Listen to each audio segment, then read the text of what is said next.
I was having some problems. I couldn't hear the own soundtrack I put up, so I realized that it was trying to put it to send it out to my mic. Anyway, so after having full Doctor Doom's plans and rewriting reality, uh, and having enlisting Mr. Fantastic of this time's aid in foiling any future plans, you guys are back, having dropped back months in time from where we were moments ago to September 3rd, 2021. Damn. We made such strides. Yeah, I no longer have as much trauma, technically. Yeah, it's all gone, actually. All those souls that you burned through, you're good there too, right? Yep. Yeah. Yeah, there we go. Delilah just has some nagging feelings that weighed on her for about, 24 hours, and then they dissipated.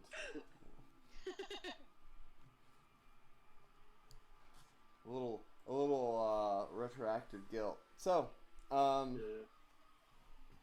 just to put this all into perspective, there are no major catastrophes looking out for any of you. The goal is to cover a couple months. So, this is basically get your life in order and do whatever you'd like. So, there you go. We'll have some, some stuff happen, for sure. But we'll see what kind of stuff that is. Sounds good. Rebecca, Yes, sir. go first. What do you want to do? Um, she really wants to get back into as close to normalcy as possible. So, with somebody like Daybreak, she just wants to hit the streets and just see what she can do about helping people. She is, what is she doing employment-wise now? How's she paying the bills? Well, they still have the dojo, The and dojo, that's she right, yeah. like yeah. So she just only handles like the top of the top students and the books, Yeah. and then like her foster brother handles everybody else. So Okay.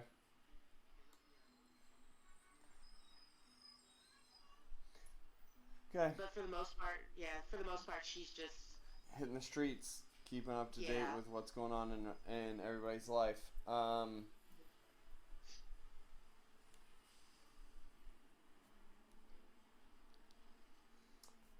I guess it's kind of boring, but hey, is life as a superhero ever boring? Yeah, so you're basically saying you don't have anything you specifically want to do.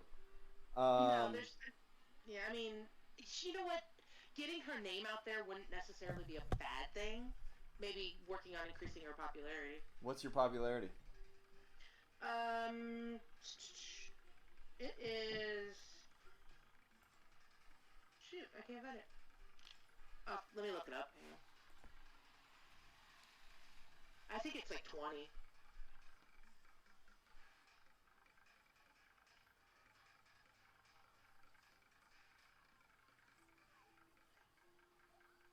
Okay. So yeah, you the team has not called you in for a little while, and this is Yeah. early in September. You've had some calls, um, and with from your students. You have four of them who are performing at high levels. Okay. And they are, if you don't remember their names, Grace Sumter, Alan McMichaels, Gretchen Saunders, and Frank Fox. Um,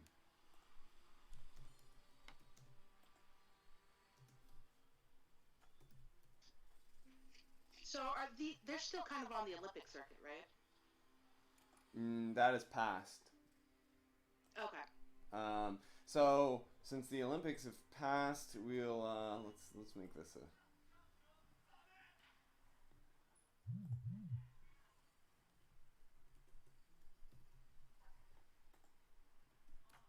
Let's see if any of them medaled.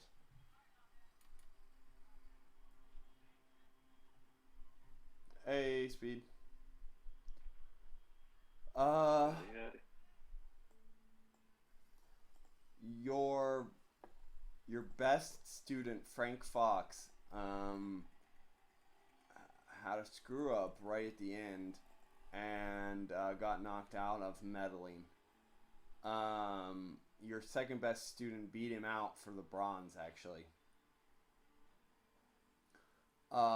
And your third best student didn't do anything, and your only female student uh, came in the got knocked out in the quarterfinals. So she made it pretty late in the tournament. Okay. Well, so one bronze is not bad for the dojo. There is, yeah, it's gonna be good on the dojo. There's a bit of disappointment amongst the crowd, the group. You know, they were hoping and even expecting to do better, but it did not happen. You've got some classes to do with them. You also have a you guys rescued the hunter in an off-screen scenario, correct? Yes, yeah. So he was all banged up, but he was hurt pretty badly for a while. And I guess since we're still back in time, he is recovering well. He's out there. I have Talia Prince. Do you remember who she is? she was. I can't remember her code name or her handle, but she was part of the consortium. Are you sure about that? I believe so. I have her under your friends. Oh, best friend. That's right. Sorry. Did she work with you? Yeah, she was at the government job that Snow had. Yes, that's what I believe was the case, but I couldn't remember for sure. Okay, so you know you've got your other fellows, your friends, I suppose. There is the Norse pagan who had many of which have been dissuaded from the faith when Thor made a request to not be worshipped, that the Norse gods not be worshipped. But Sigurd Borson, and then one of your coworkers, Jordan Atkins. Maxine Webb is your adopted mother, I believe. Nope, that's not right. No, that's... She's a mother of some of the students. Of one of the students, I think.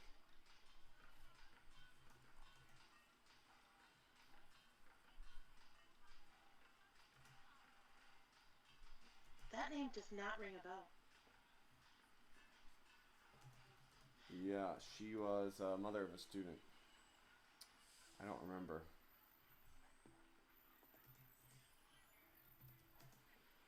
Michael Fuller, who is one of the tournament organizers locally. Just we're recapping who you people know, since it's been a long time. And Jordan, by the way, that's her foster brother. That's her foster brother. No, your family's Kinemon, isn't it? Your adopted family? Yeah, it's Jordan Kinemon. So there's two Jordans. Okay. Yeah. I don't have you as a foster brother. I only have you as Ellen Kinemont. Okay. You know what? I just thought of something that she would like to do. So wait, she's got a brother, Jordan Kinemont? Yeah, that's the foster brother.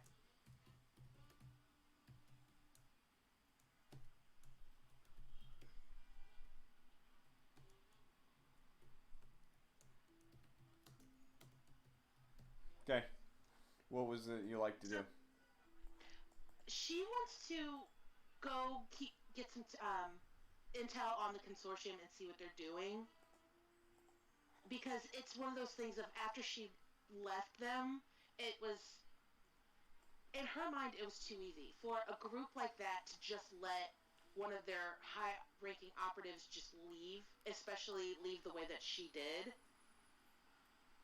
She doesn't trust that they're not working in the shadows somehow.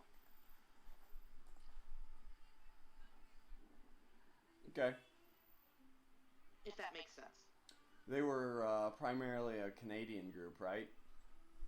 No, they're in the U.S. They basically recruited her from the Sea Shepherds. So you And, were in the United States, not Canada. For some reason, I yeah, thought you were in right. Canada. Canada. That's the side project I'm working on with Marie. Okay. Yeah. And especially with the way that, I mean, they almost killed her entire team. Do you want She's to just- do you want to go there and investigate, or are you just gonna try to see what you can pick up through your channels? I think I kind of want to go. Okay. Okay, we'll cover that in a minute then. Okay. So you're gonna, I guess, take a leave of absence from the dojo, right? Yeah. And I mean, probably it's- kind of the yeah. similar situation for the team. Yeah. Well, actually, the team has to. Two of the members of the team are gonna have to go to New York, so maybe you guys just portal there together. Well, they're not. She's not gonna. Okay. Well, I mean, wait, you have a secret identity, right? So nobody knows. Right. Okay. Exactly. Well, Yeah. either way, you could portal there together, because we'll get to that in a minute. But, Okay. Pangea, what would you like to do? Oh, let's see, Pangea. Where was I? Pangea. He's got Mrs. and Mr. Adams as his mother and father. Yes. In Romania. That's right. He works in Limerick. Oh, yeah, that's right. Ireland. Sorry, I've been playing Polarizer for a while. Yeah, I have some stuff in Ireland. He's got some people that work for him because he's rich. Yes, I have. And I think 3 plants in Ireland. he's got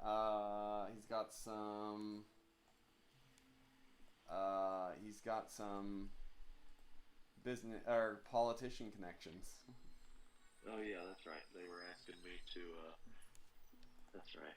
They were concerned about having a mutant as a power, I can't remember what I was doing. Power plants, I think. Yep. Yeah. Geothermal power plants, I believe. Yes.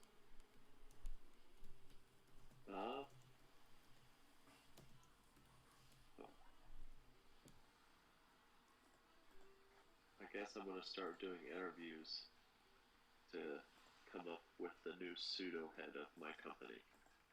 Okay.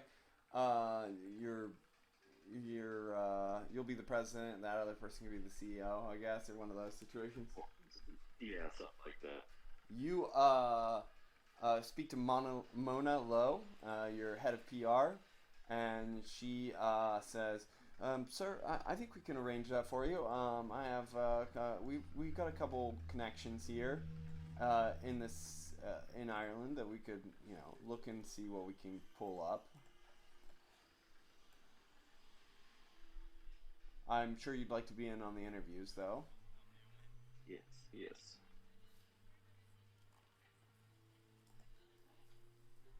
Okay.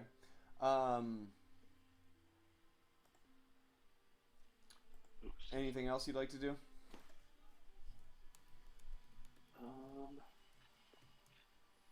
I've done training in my first game. I guess I'd like to try to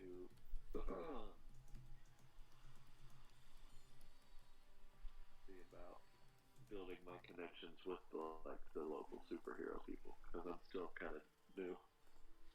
Okay. In the Always area done that where one thing. you are operating from, which is Western Ireland, or do you want to go where there's more people? I'll go where there's more people for now until the interviews start, and then I'll come back. Because once I get somebody else kind of running it, I'll probably branch away from the immediate area. Okay. Um, that sounds good. We can do that. So you will have. Do you want to? So two questions. One, you have really two options here. Do you want to go to Cork, where the Cork Academy is, and try to make some connections with the Cork Academy, or do you want to go to Dublin? Have I worked with anybody at all out of the Cork Academy at this point? I don't think I have. You've worked with a couple people connected to it, like Autopsy. Okay. Um, let's start with the Cork Academy. I'll go there first. Okay. So you hop on a plane and fly over that way. We'll pick up with you in a second.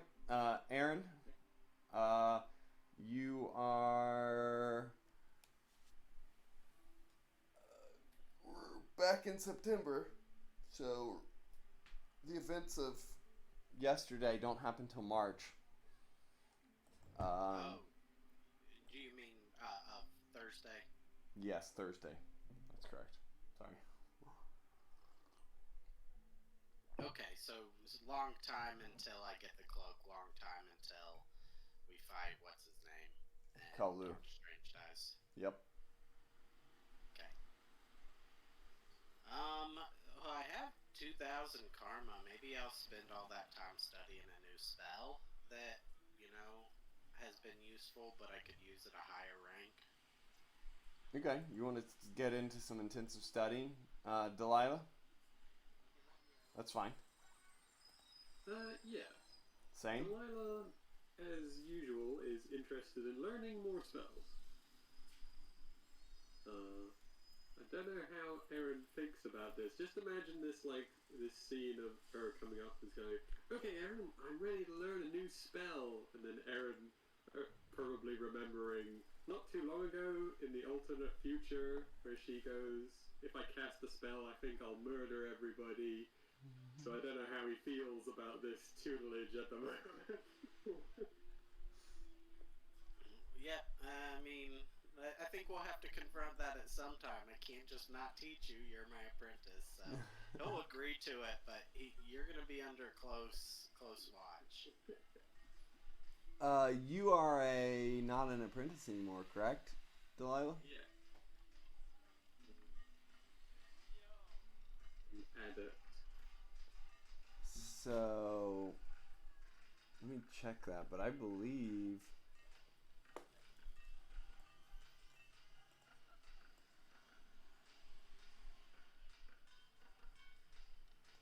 Yeah, the old boogie book out. committed to studies of gaining karma.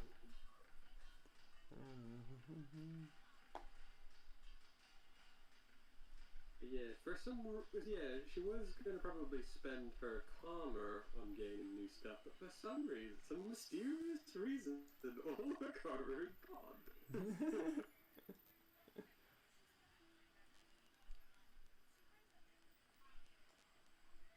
There it is, masters and students.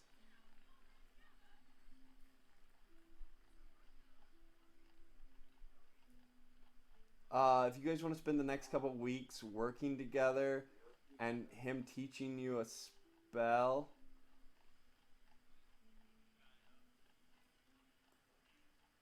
Here we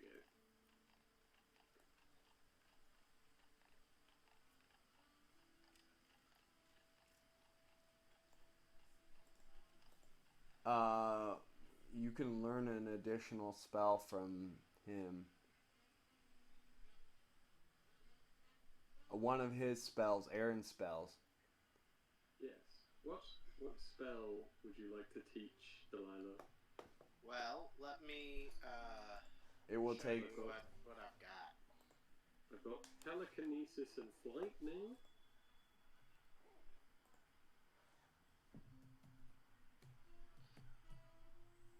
Technically, flight is just an excellent for me. But levitation, I don't know if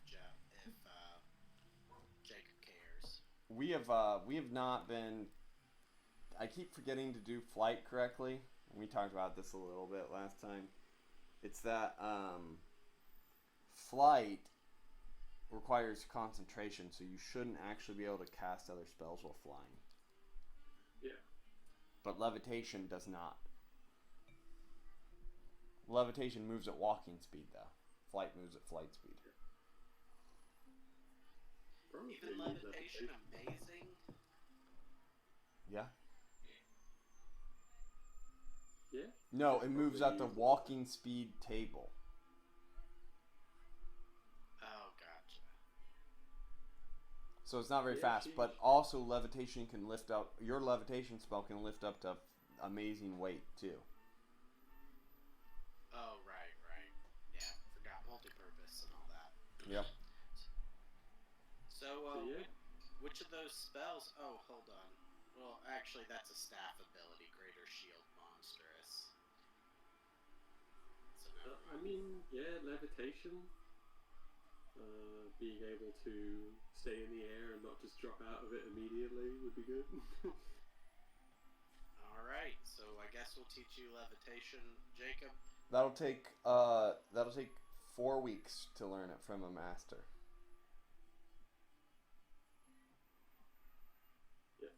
Yeah, so Delilah is very interested in doing that. In the meantime, also just making sure to keep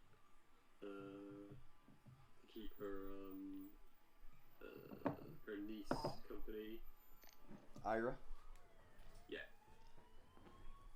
Yep. Teacher, don't murder your classmates, that sort of thing. She's doing pretty good now.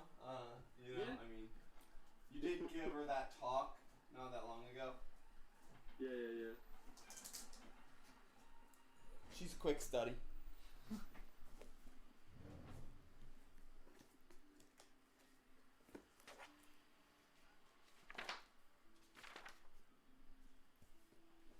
There she is.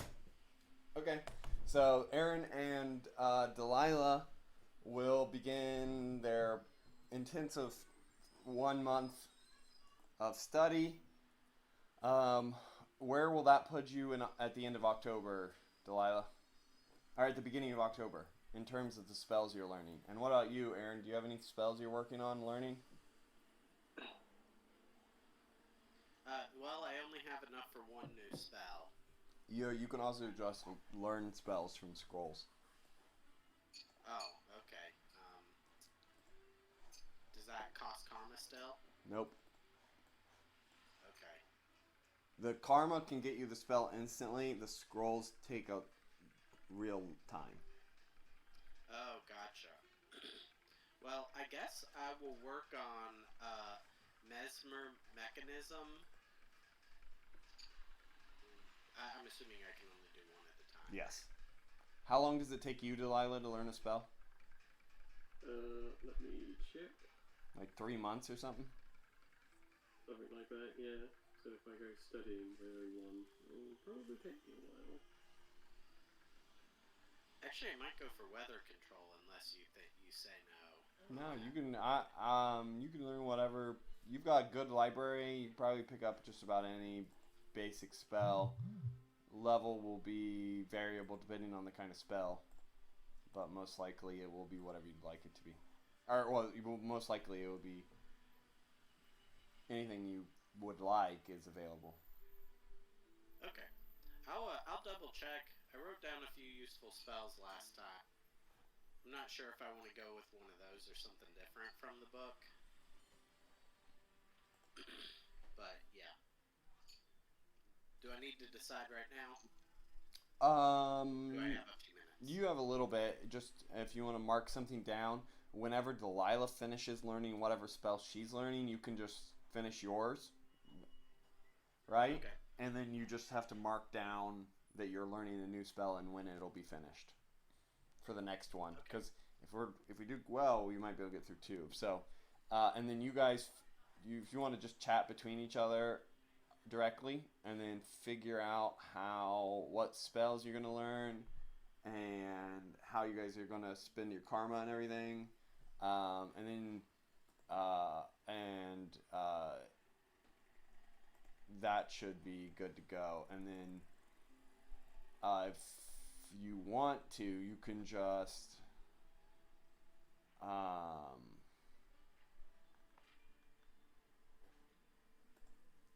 and if you want to, you can just save all that, and whenever we're done, we'll just roll up the stats for them. Yeah, I think I know what Delilah would be researching her own. Okay, and Aaron,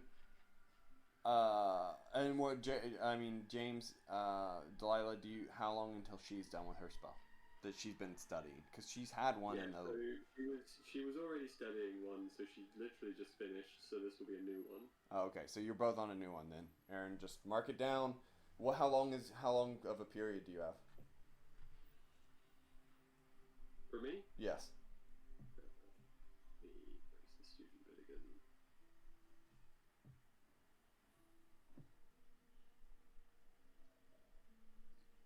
Let me confirm it for you. Just find it. Yeah, because I think I reduced the amount of time because the real time is really long, and considering we do like basically 1-to-1 real life time, or 0.5 to 1 in real life time.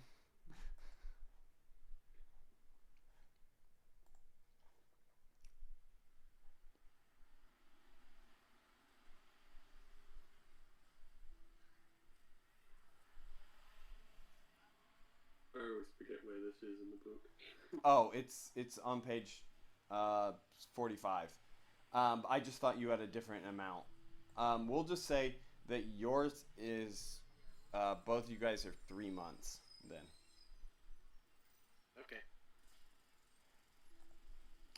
Which 6 months is the normal time. yeah, I was gonna say 6 months is the normal time, but we'll reduce that. Okay, so Alex, Pangea. Yeah. You are flying to the Cork Academy, and as you land, you are brought towards the academy in a private car, driven by a familiar figure to you, well known in Ireland. It is the mutant known as the robot that works at the Xavier Academy, the Cork Academy, in Isaac Asimov, named after the fiction writer. But he is a strange robot figure with long wings. And the robot opens the door for you, and you sit in the back, and it drives forward silently, unless you have anything to say. I don't believe so. Mm-hmm. Your driver isn't a talkative sort either, so Okay. nothing much passes. After a short drive, you arrive at a academy, academy for mutants, or superhumans of all sorts. Actually, it was once upon a time a mutant-specific academy, but now it has been open to anyone with extraordinary abilities, even normal humans with extraordinary intelligence or capabilities. So, this place is a sight to see as you arrive in. You see like kids with wings shooting across the courtyard, professors with blue skin and tails. You see metal figures, ghosts, and psychics levitating books. And you are led through this all. And they, all these people kind of just acting and living as if they were normal kids. The robot walks you through it all and into the front doors of the mansion, where you are then greeted by a man in a business suit He has orangish hair, clear white skinned, and is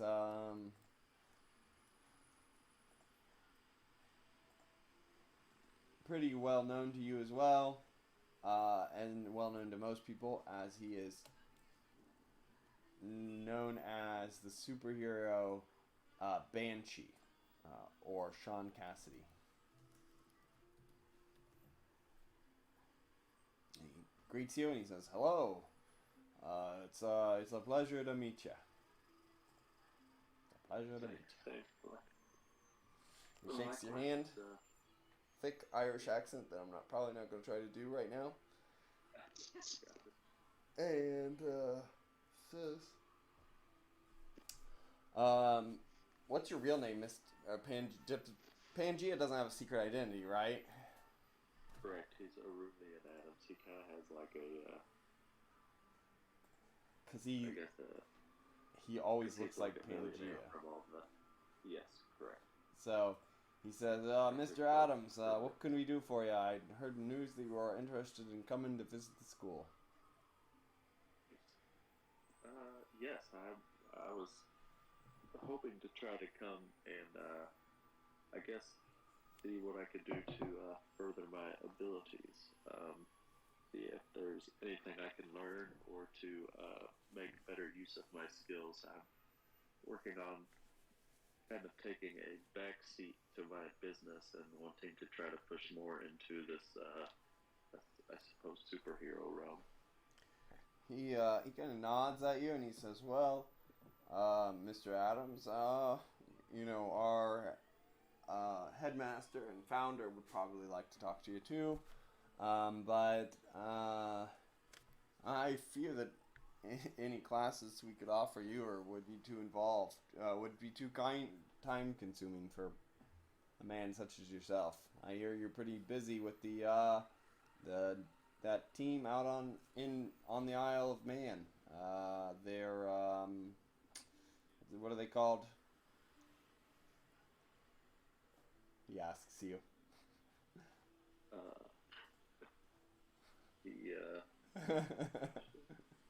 The other guys. I think your team name was the Exiles, correct, guys? Yeah, I believe so. Yep. That sounds about right, yeah. Everyone's like, "Yeah, I think so. I think so." Yeah. Okay. Yeah. No. Okay. He says, "Oh, you don't remember much either, huh? I guess you haven't been around too long." Precisely. That is why I'm trying to see. I guess even if I couldn't do anything extensive, there's any kind of maybe shorter term training or maybe I just something to kind of, I guess, build on my foundation. Like I said, clearly I'm new and wanting to try to be able to bring more to the table. He nods his head and he says, "Well, let's walk and talk. We've got some opportunities, I think, maybe. Seth, our founder, might have some more information for you. He's seen a lot of mutants, such as yourself, in his life. And as he says that, you're walking through the mansion, and he's just kind of getting an assessment of your abilities from you, verbally. And he's as he finishes, he says, "Well, we haven't dealt with too many individuals with Earth control at your level. We could direct you. I know a couple people I could direct you to, but here we are." And he gestures to the office door in front of you. Okay. If you need to, you could talk to me on the way out. I'll be over here. And he points at the office across the hall. Okay. All right, as you walk in, you meet a figure that has probably been... how old is Aurelian?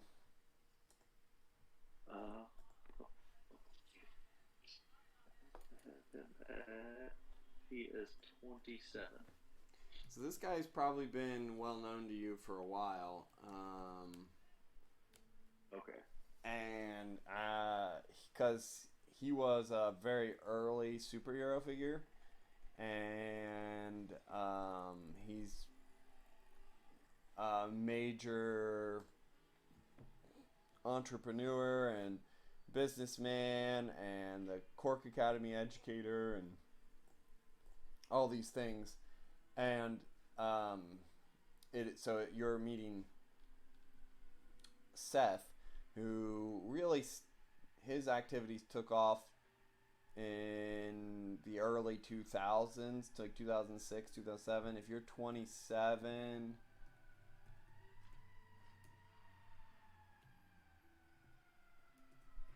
you were born in 94. Yeah. So you would have been 9 years old, really, when he first came onto the scene. Anyways, so this figure that you've seen on TV a few times stands up and shakes your hand, and he says, "Mr. Adams, it's a pleasure to meet you. I'm Seth. I've been very impressed by your work in the energy industry. I think we're going to need a lot more young mutants like yourself to be good role models and show others of like us what we're capable of."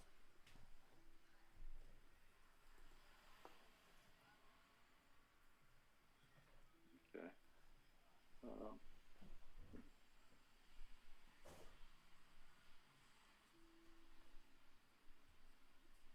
So what brings you here today? I think would you like a tour? Yeah. Anything else? Yeah.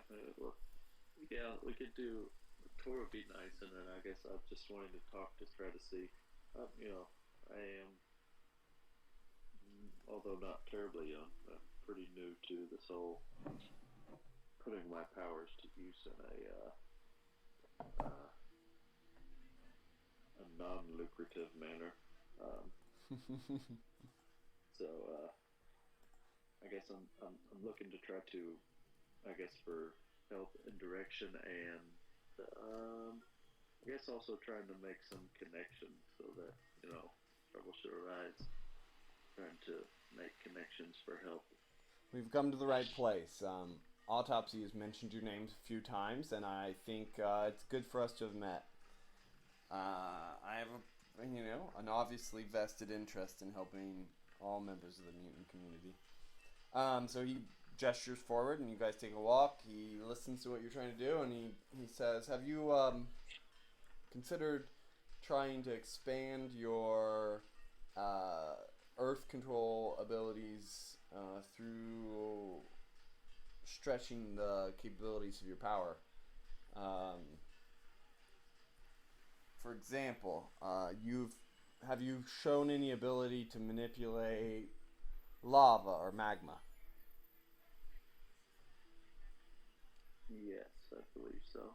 Right? What power stunts do you have? I find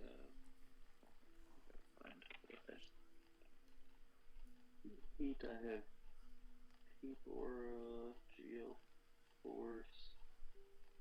I don't know if I filled up any power stunts outside of that. Heat, generate geoforce, resistances. Yeah, I think the only thing I've done so far is heat aura, so I guess no. At this point. Heat aura. Is that a power stun, or is that just a power you have? Yeah, I think that was a power stun. Oh yeah, from heat. Yeah, so you're also capable of controlling heat, so you could use that to adjust the temperature of the air around you and flow, and generate energy to give yourself means of levitation. You appear to be quite heavy, so maybe instead of flight ability, you could give yourself the ability to leap great distances. You could coat yourself in an armor made from stones of ability or such, or generate pits or domes to shield people, structures of all sorts. There's a great need for that kind of work, and even in super heroics, the ability to create something can come into great assistance. I think you've shown the ability to create walls, but enclosures, or maybe even at an advanced level, automatons that could move under your own thought, or shaping your abilities to give them a point to slice things.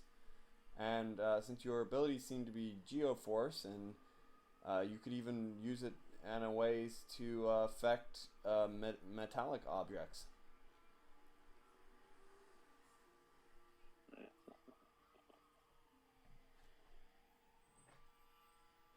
And as he finishes that, he's like, I have a friend of mine who is a doctor in Dublin. Her former superhero name when she was active was Celestia, but she's going by Dr. Emily Banks now, for the most part, as her superhero hero days are behind her. And as you get that message, or as you're speaking to him, and you guys are going around, he introduces you to some promising students.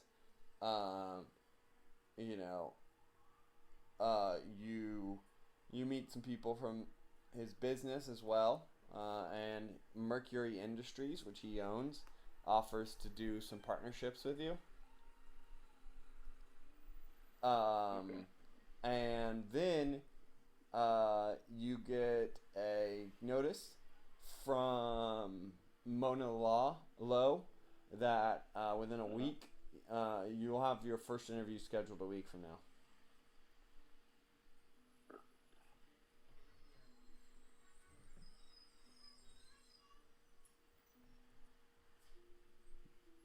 Anything else you'd like to do here? Blow up the place with lava? Made contact and do what? I said blow up the place with lava. Cause a volcano to appear in the middle of the school. That's a hard pass. Couldn't take the hard pass. I don't think I could take everybody. No, I guess if I've made contact and kind of created that whatever there, then I guess I'll try to move on to Dublin and try to get up with the rest of the exiles. Yeah, lava control is another power stunt that's viable, and then the ability to create like a volcano which would be an uncontrolled ability, which would just be super destructive, or an earthquake. Both of those would be super destructive and super powerful. A fissure in the ground, swallow people whole and then crush them inside of it.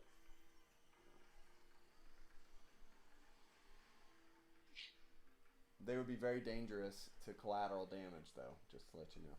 Yeah. Okay, Daybreak. Are you going to fly, or I was thinking you would teleport with everybody else because they had to tell Clea that Doctor Strange died, but then I remembered that it's way in the past right now. So, do you want to fly, or do you want to teleport? We're gonna fly. She's gonna try and keep her secret identity as secret as possible. Okay. What is your resources? They are.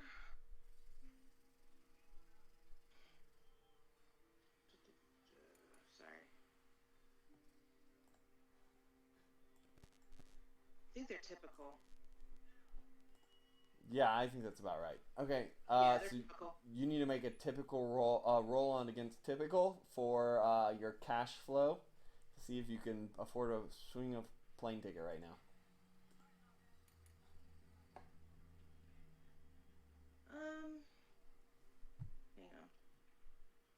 Isn't that right? Look, she got 1,100. Slash roll, and then it'll say message, and then Oh, okay. 1d100. Let's just say 1,000. That works. There you go. Okay, You're real broke Good. right now. You definitely don't. Yeah. You in fact, you're in such a position right now. You've had some problems. Your car broke down, and you have been helping pay for the bills of the hunter. And you've been served an eviction notice at your apartment. from my apartment or from my dojo?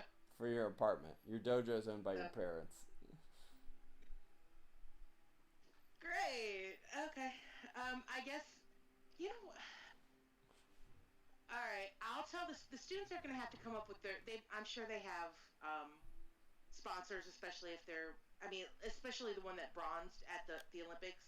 They can find their own way to get there. Because that would not fall on. That typically would not fall on the dojo themselves. So They're not she can taking your. teleport You're them. not taking your students to New Oh, I York. thought you said I was taking 2 of them with me. Oh, no. Yeah. No, then I'll teleport. Nope. Yeah. Okay. Yeah. If I'm not. Yeah. But my students can find their own way if they're going there, which they're not, so I don't have to worry about it. Yay. Okay, so you'll have to worry about that cash problem when you get back. Yeah. And you teleport over into New York. Make a reason roll. Do you have investigation?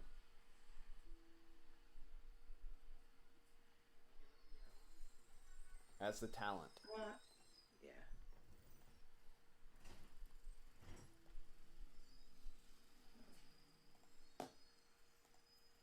So reason is remarkable with an 88. And no, she Reason doesn't have remarkable.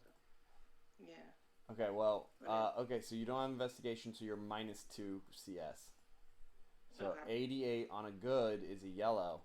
Okay, so your investigation begins. You go around and you meet up with old contacts, and you're kind of prowling around in the streets of New York. The consortium had a base in New York, because of course they did, right?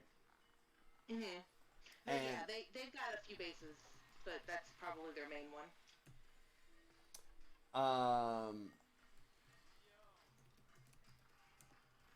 And as you are pursuing it, you quickly find out that the consortium has not been very active lately.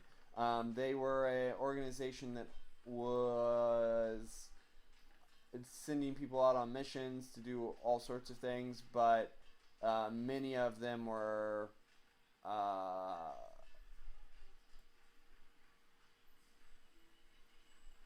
yeah, assault, or even as you found out later, even assassination missions,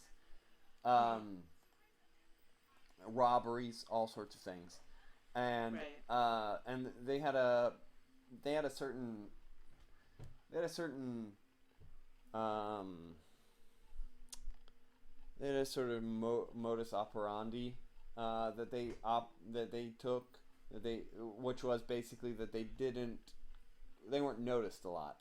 It was Right. it was abnormally clean, for the most part, and as such, there has been a lack of operations in the New York area lately. And you remember the old location of their base, if you'd like to, in New York, if you'd like to go there. I will say that they have a number of bases in the United States, and you know of the New York base.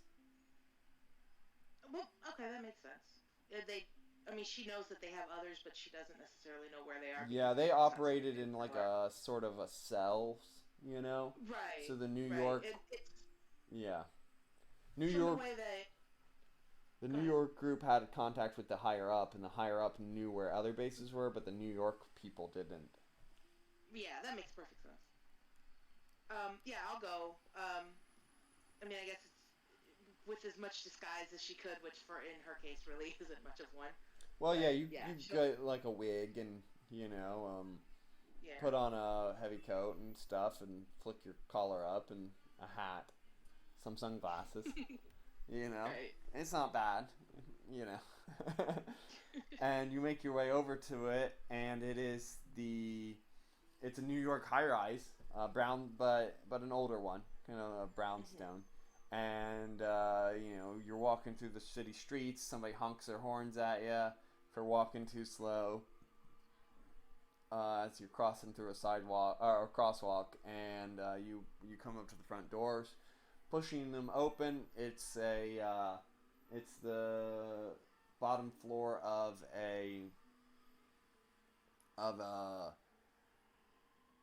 law firm, and that was the cover. And you come up to the front desk, and you know that this was the law firm that the consortium owned the whole building of. Their primary offices were the top 4 floors, but everybody in here was connected in some way, or connected by the fact that they were a cover operation for the consortium. Like, they would actually create businesses that would operate legally to provide a cover,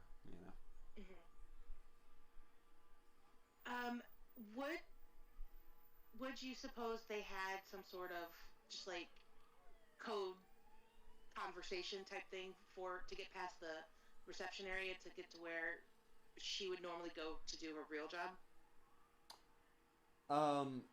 I don't think you would really have to go through the reception area. I think you just kind of walk up to the elevator and swipe a key card. For the left side has an express elevator, and it Okay. goes to the top 4 floors, and the right side only goes to the bottom 6. So, Alright, so you know what? She's just gonna act like she owns the place and go for it.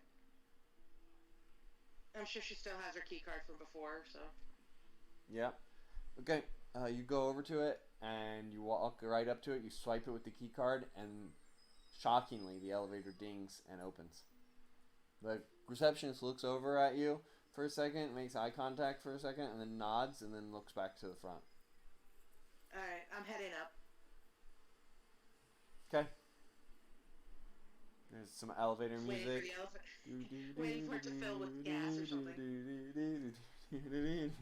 And then ding. Doors open slowly, and you step out, and the upper floors are empty. Like they're cleaned out. The floor that you're in is empty. It's cleaned out entirely. Roll a intuition investigation roll.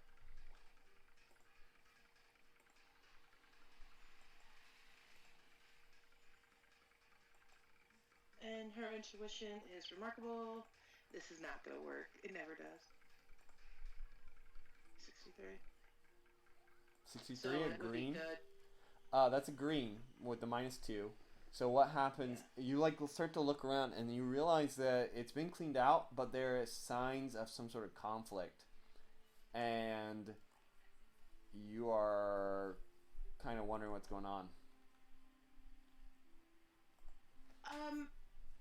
Conflict as in like a tussle kind of conflict? Yeah, there was some sort of battle.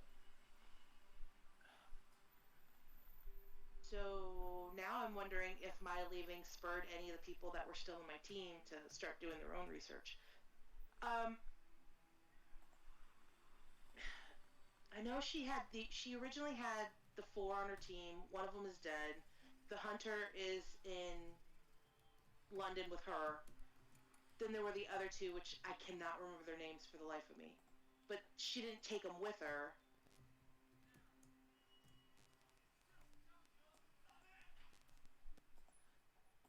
I'm gonna have to look up their names. I'm gonna see if I can track either one of those 2 down. Sawblade, Shadow Dancer, and Tsunami. Thank you. I'm gonna see if I can track down Tsunami.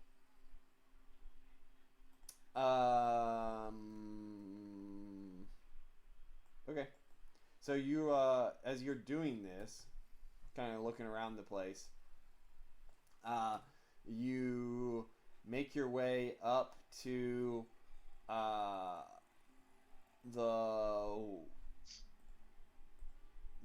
but you make your way back towards the elevator, and you find that there is well, you're on the first of the top 3 floors. Would you like to go up, or what? Yeah, I'll check out the other floors and see if I can find anything at all. And if I can't, then it's gonna be see if she could track down the other 2 members of her team and see if they know anything, if they're still alive.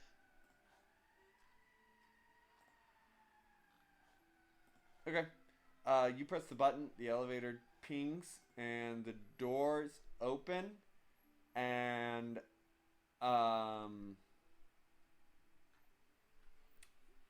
suddenly you are struck by something as you hear, and then as that feeling pierces and hits you in the back of the head, and or in the middle of the back, and you pierces through, and you look down at your chest, and there's blood seeping out of it, and you collapse to the forward as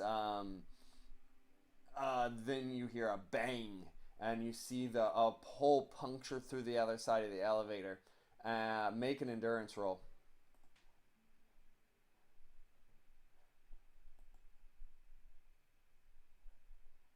Daybreak?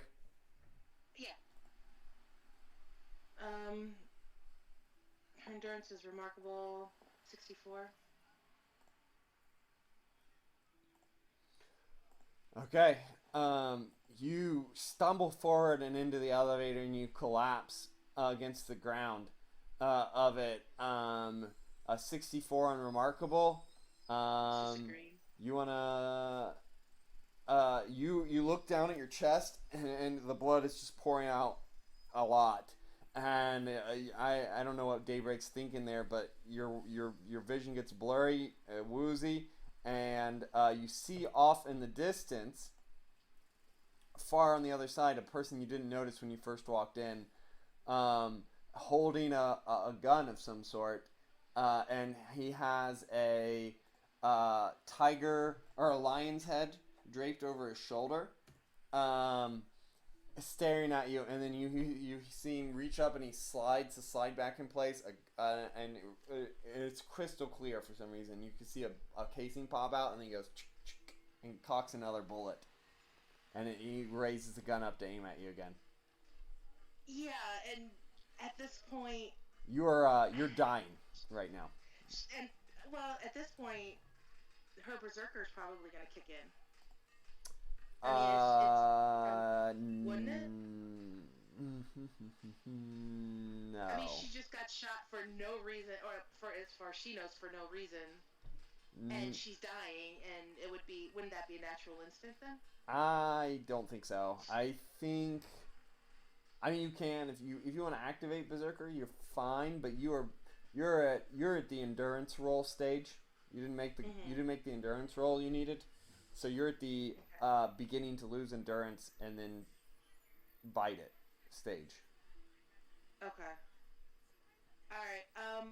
She's still in the elevator, right? Mm-hmm. She fell back into it. Yep.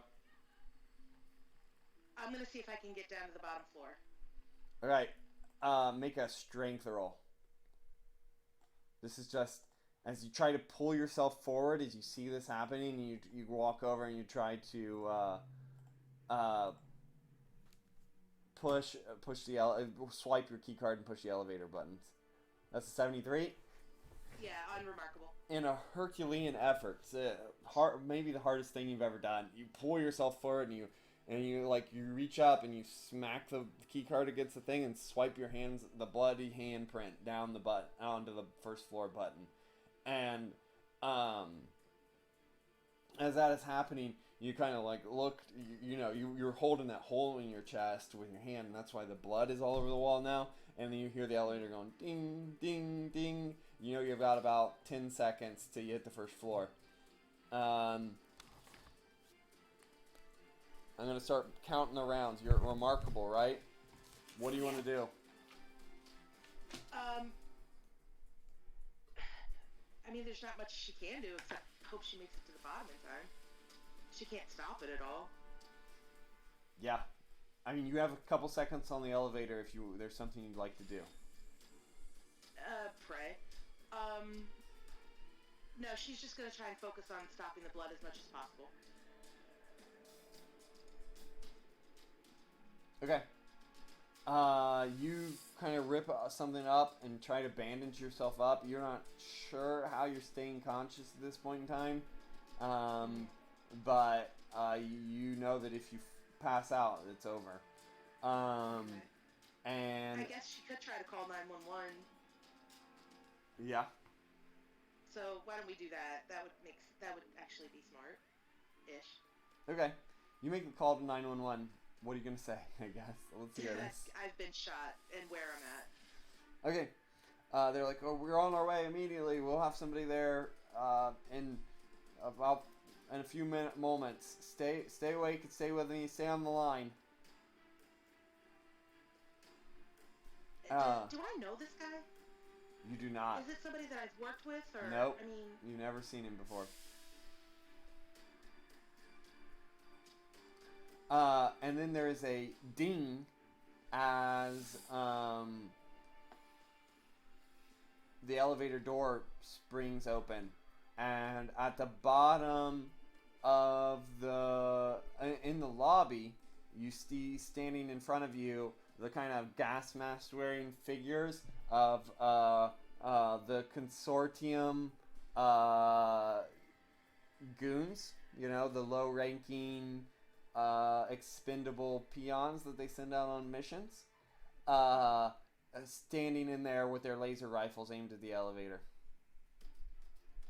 And as that happens, you see the crowd part, and the person you know is Tsunami walks through it, and they say, "You just couldn't stay away, could you?" Well, I said we should have solved this permanently. And she raises it. We're making her a she. Is that fine? Was there a specific that's gender? fine. I never really had Okay. anything for him, so yeah. She raises her hand, and they all begin their laser rifle. A bunch of laser dots appear on your chest. Okay.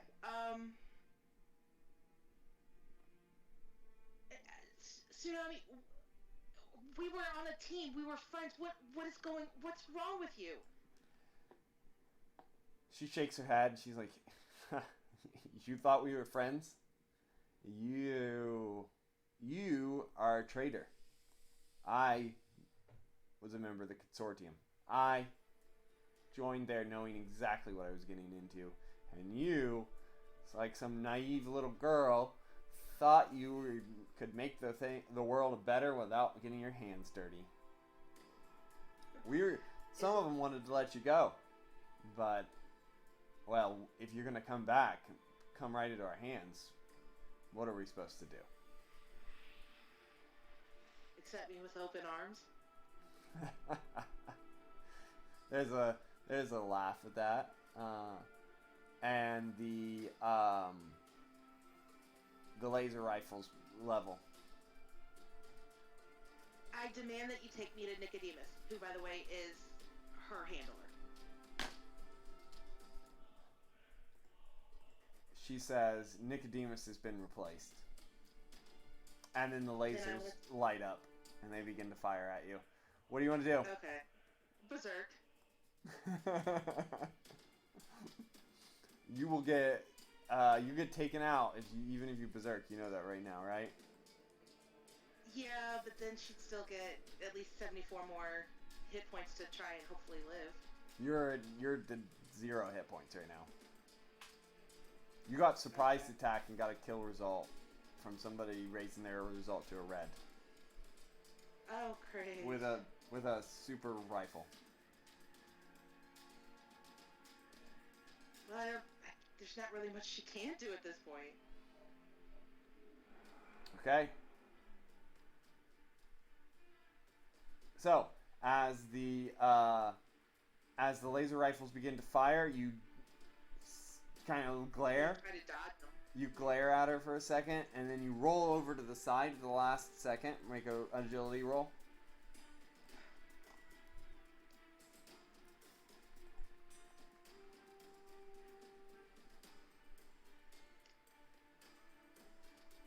Oh shit, 60 on her spectacular agility. You roll over to the side as the laser rifles puncture through the elevator. You're laying against the metal, kind of still holding that chest wound. The bleeding kind of halted, but not doing much for you as the lasers just puncture through it. And you know these are high-powered lasers. One of them would be enough to take you down. Mm-hmm. And you know, you hear amongst the gunfire, kind of the steps of Tsunami's boots, wearing like a black military boots as she usually does, and then there's a familiar of the sword being drawn from the sheath. And as that happens, you hear, pss, pss, pss, and then you hear, as like, and then like a boom as people hit the ground. Okay, is there a way I can like just do a quick peek around the corner and see what's going on? You peek around the corner and you don't really see anything. You just see suddenly bolts of yellow light hit people and they collapse to the ground. Okay. Does that From ring a bell areas for in anybody space. What? Does that ring a bell for anybody I'd worked with? Nope. Alright, I think what I would like to do is, I don't know, maybe see what I could do about helping and maybe like doing some light beams out from the corner if I can do that. Okay. So you reach around the corner, you wave your hand, and the light beams strike out. Tsunami swings her sword down as that happens, and a torrent of water shoots out. High-pressured water. Your light beams are deflected around her, but they, boom, strike against a bunch of the people, and she looks around and says, "What is that? What's going on here?" And your light beams take down about 10 of the guards. They're, weak. So, Right. And then there's another blast, and then landing in front of you and growing to full size in front of you is a woman that you have seen in passing before, but maybe never really met.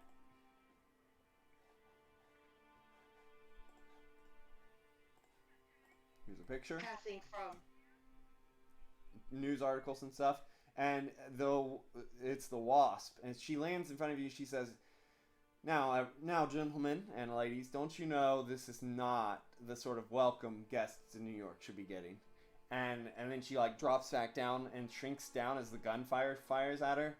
The laser rifles swing back down to her, or the laser rifle fires at her, and then more light blasts come, and then you hear from it, and you see her now. She's about 2-3 inches tall, zipping through the place. You hear her say, "Anytime now would be good." And you see a massive hand, the whole size of the front of the building, come into the room, and it goes woof, and it swats everybody out, including Tsunami for a second, and they're thrown from the building. And then shrinking back down is a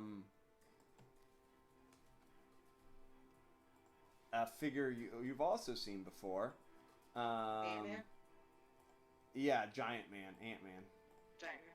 And he says, "Sorry, dear, it's hard to get down to this size and fit in." She says, "Hank, this is really not the time."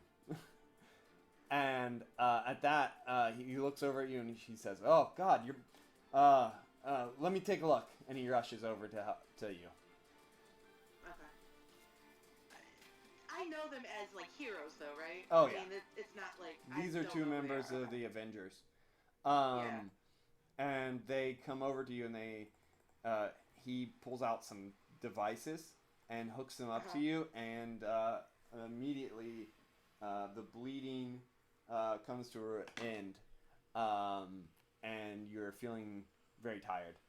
You've lost 3 ranks in endurance. Okay. So they say, Janet walks up to you. Janet Van Dyne, the wasp, walks up to you, and she says, "You're I'm sorry, I don't recognize you, miss. But I don't know what you're doing here. But this is not a place you want to be. What happened?" I used to work for them. Remember, you're in your civilian costume. Oh. Your civilian appearance. Yeah. Do you think we could, I don't know, go somewhere else and we can talk? Yeah, as you say that, she says, yeah, we can manage that, for sure. Hank, and he goes, I got it. And he grows bigger and, like, picks you up with one hand, and they walk towards Avengers Mansion. But you pass out. Okay. Okay. A week passes.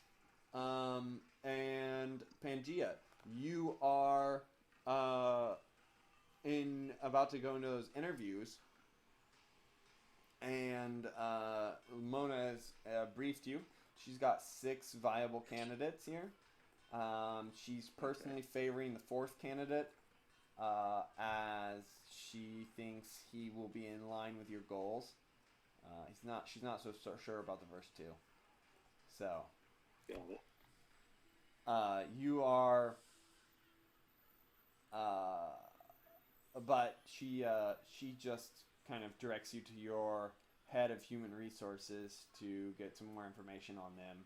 She's just the person who put out the advertisements. Got it. Though, I mean, at this point, Mona's like your number 2, apparently. That's kind of what I was pretty much figuring.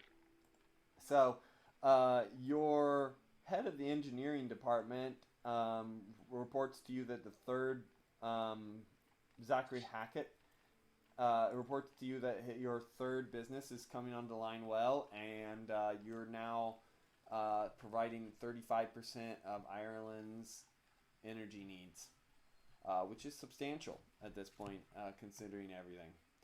And as you were going into the first meeting, you get briefed on this guy's credentials, and he seems fairly decent.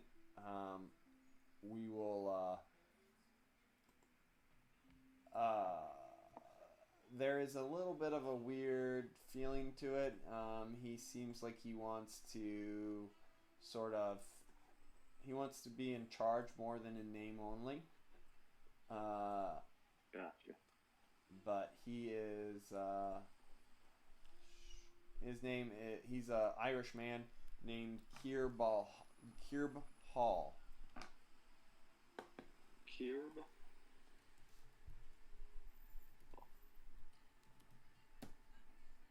Okay. That's candidate 1.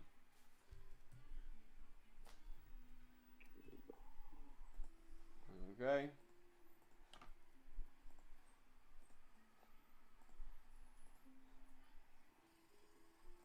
My random name generator's not working very well. Your 2nd individual is an English man named George. He seems very relaxed.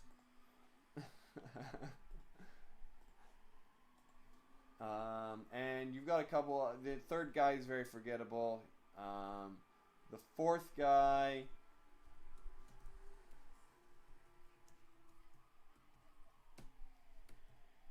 is an Irish man, Zachary from Dublin area. 5 doesn't show up. calls and says he had a prior engagement come up and a better opportunity. Apologizes. And as the sixth person's coming in, it's exhausting, a long day. You get a call as the individual sitting down. Her name is Kira, and right as she's sitting down, a call comes in from Hackett, your chief engineer.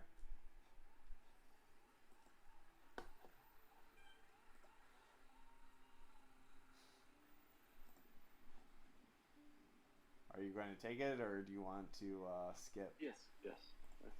No, I would like to take it. All right. As you pick it up, you're like, 1 minute, and you pick it up, and he says, "Sir, we have a big problem down here. One of our engineers, apparently he's been developing something in secret, and he is, he's trying to destroy everything. Oh no, goes the third tower. No. Okay, I'm gonna call. We've called the police, but he threw two of the police cars out of here. Okay. Stick my head in, ask Mona to conduct the interview and get everybody out, and then I'm gonna go down there. Okay, it's at your third plant, the one that Zachary was working. You've got apparently two Zacharies in your life right now. The one that Zachary Hackett was working on, which is about a couple miles away, 10, 15 miles away from here. Okay. I'm hauling butt to get there. It will take you. You're gonna run, right? I guess that's all I can do. I mean, you could try to develop a power stunt, but if you run, what's your running speed? I don't seem to have that written down anymore. What's your endurance rank? Remarkable. So your running speed's like 30 miles per hour. So it'll take you like 4 or 5 minutes to get there. Okay, that's quick enough, I assume. I don't know. That's up to you. Whether you think a guy who can throw police cars and destroy one of your towers of your power plant while on a phone call will be fine within 4 or 5 minutes.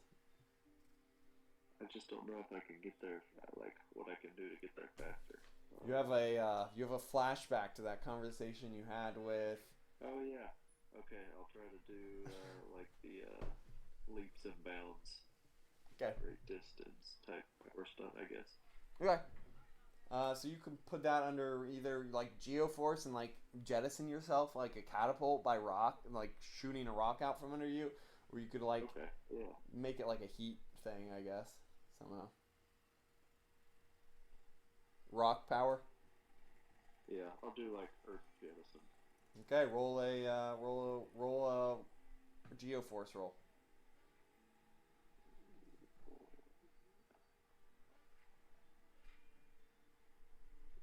Chat.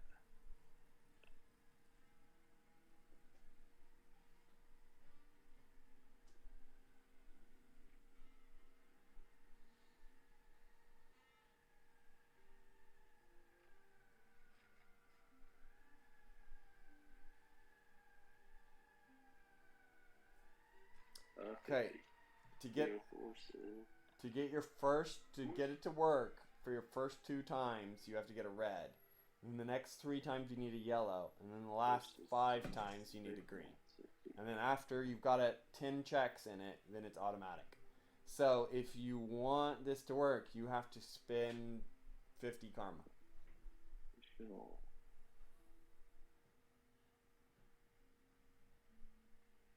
Even at sensational for geoforce. Oh, is it sensational? Then it will be 40. Nope, still 50 karma. 91. Yeah. Okay. Yeah. Okay. Let's go ahead and do it. I kind of need to get there. Okay. Okay, and now you get 1 check for getting it. You can't get more checks by spending karma. You can just get 1. So all the rest of them have to be natural rolls. Okay. Got it. So you spend the karma, you get the check. So you just need 1 more red for this to get easier. And you catapult yourself up into the air. And within, at an incredible speed, traveling hundreds of miles per hour instead of 30 miles per hour, you arrive there within seconds. And as you come crashing down, and you do the 3-point superhero landing in the middle of the power plant area, you look out at the devastation, and you see an individual in this grayish armor walking around, and he's like he slams his fist into a car, and it flips over, and then he punches it, and it goes flying forward, and he bashes into a place. And then he kind of stomps forward too, and then he like raises his hand up, and like a weird wave comes out of it, and the rocks fly up into his hand, and then he goes like this, and they shoot forward out of his hand. Well, also thinking about what he said with I'm going to try to entomb him basically in like earth, like try to like create a box around him. Okay, roll a power stunt. He doesn't seem to notice you're there.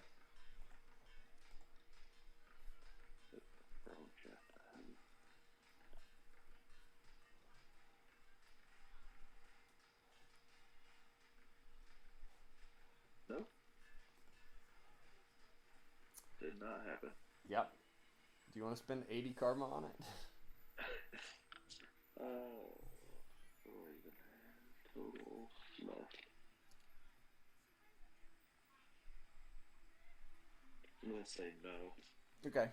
So as the rocks, you kind of raise your hand up, and a couple rocks just fly up around him, and he looks around, and he goes, it's you, Mr. Adams. This is all your fault. As he pulls a rock into his hand, and he jettisons it at you. Roll to dodge.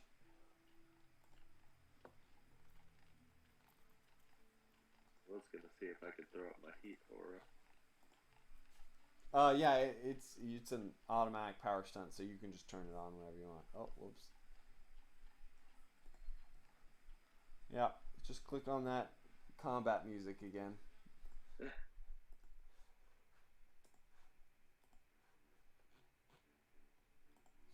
Okay. So I did not roll, so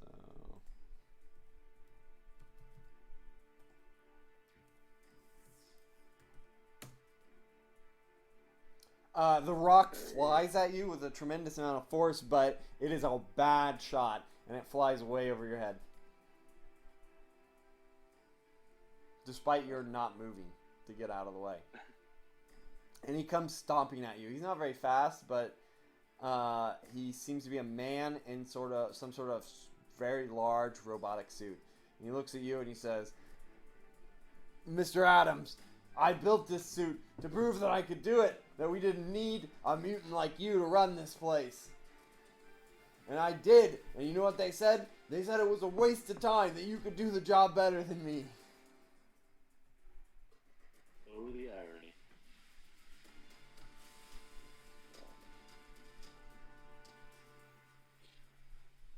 First of all, what does a suit got to do with running the place better? Second of all, I could do anything you can do, and I can do it better. Look, as he pulls up a bunch of rocks into his hands. alright, yeah, I do have my heat aura up, and I would like to, I want to try to earth jettison him. You're gonna do what? The earth, like what I did to get here, but to him. Oh, okay. Sure. I think just you're just trying to jettison it with rocks. Okay. Yeah, that's like a slam sort of sorts. So just Yeah, make a yeah. normal roll for 2 attacks. Okay, only one attack. Okay, so you can now hit him with rocks. Oh shit, I did wrong. Keep hitting space when I don't mean to, and it keeps not working. I just press up on my keyboard if I've just done it, and it copies the last command. Alright, Hit. so he gets a No, yellow didn't work. as you... What's your agility? Agility for him is incredible. As you get a green, as he kind of raises up his hands and he sees you coming, shooting the rock up at him, he raises up his hands and he like kind of does like the Wonder Woman kind of block, and as he catches it against it, he pushes it back and shatters the stone underneath of his fists. He's like, "Ha! I'm even stronger than you." This guy. I am not actually terribly strong. Actually, I didn't need to roll twice. He comes running at you. Boom, boom, boom, and then he raises up one of his hands and he swings it down to punch you. Need to roll to dodge.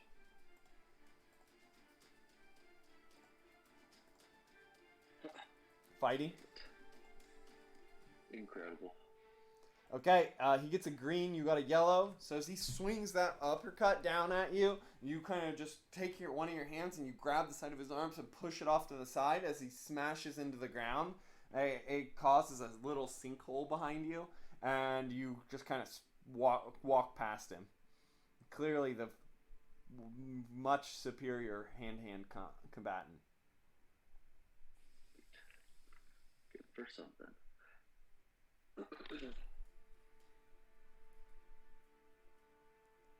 What are you going to do?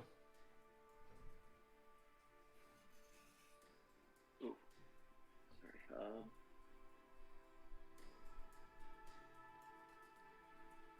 I'm gonna try to like do like the old-fashioned like wrap the earth around his ankles and like try to hold him in place. All right. I want to talk to him and figure out what the heck, but I feel like he's a little irrational at this point in time. God bless. 2 attacks, right? Yeah.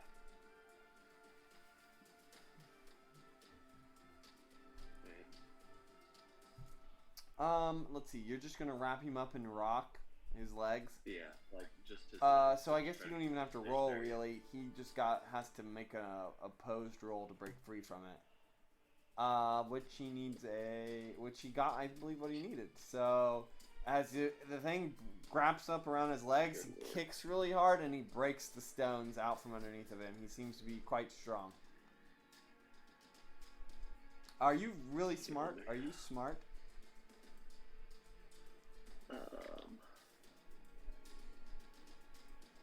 Typical reason, good intuition. I don't think so. I don't think I am actually.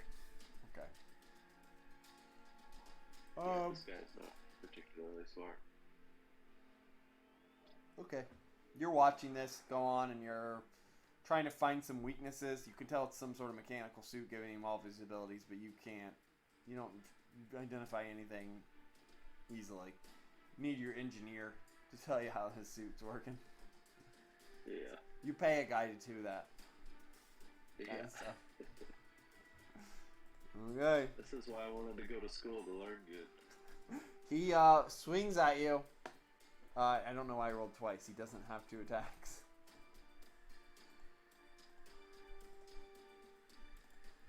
Wow, this is the only time I can roll high.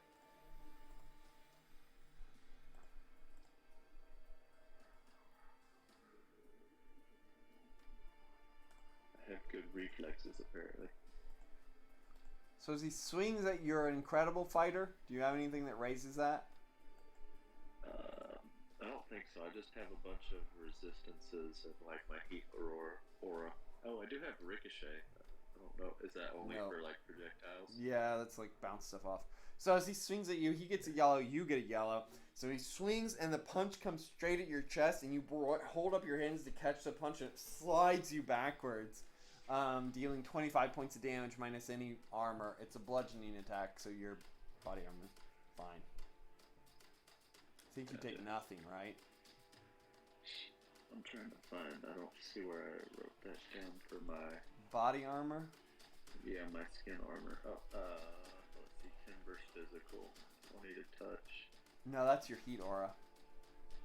Oh. Yeah. You as that does 20 damage to his armor. You see it like he's like and he pulls his hand back.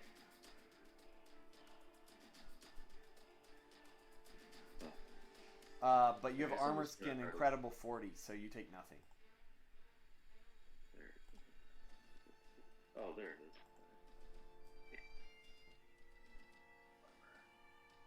Okay, you're up again.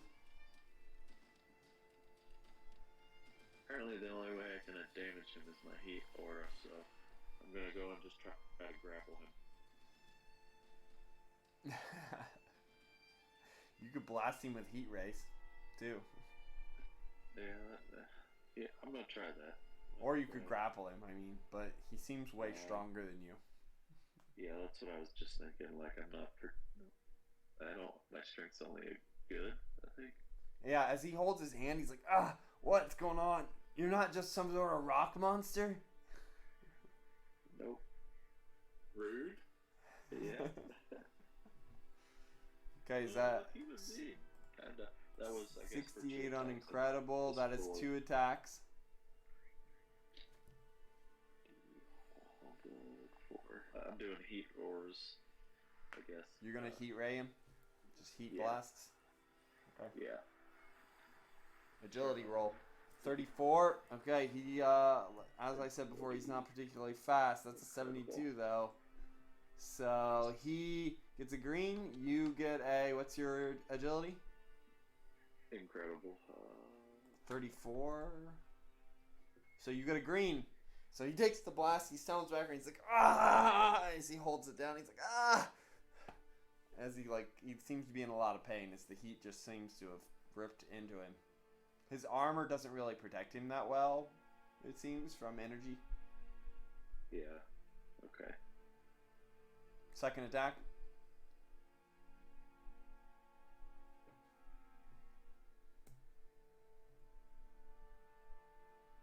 Yeah. Yeah, he fails, and you blast him again as the thing hits him in the chest. He's like, and he falls to the ground, and you see some of the wires go, and as the suit starts to catch on fire. Alright, I'm gonna go try to tear him out of his suit and get him out of it and be like, what the heck were you thinking? Yeah, you run over there, and you're pretty strong, but you're not that strong, so you have to, you blast it with rocks to bust it open, and you pull him out of it, and he's, passed out and on fire, and you're like, what is he thinking? And you pat him out. He lived thanks to your efforts, though. And he says, my Earth, but then he wakes up for a second, he's like, no, my Earth Walker suit, Mark 1. I'll get you, Pangea. But why? And then he passes out.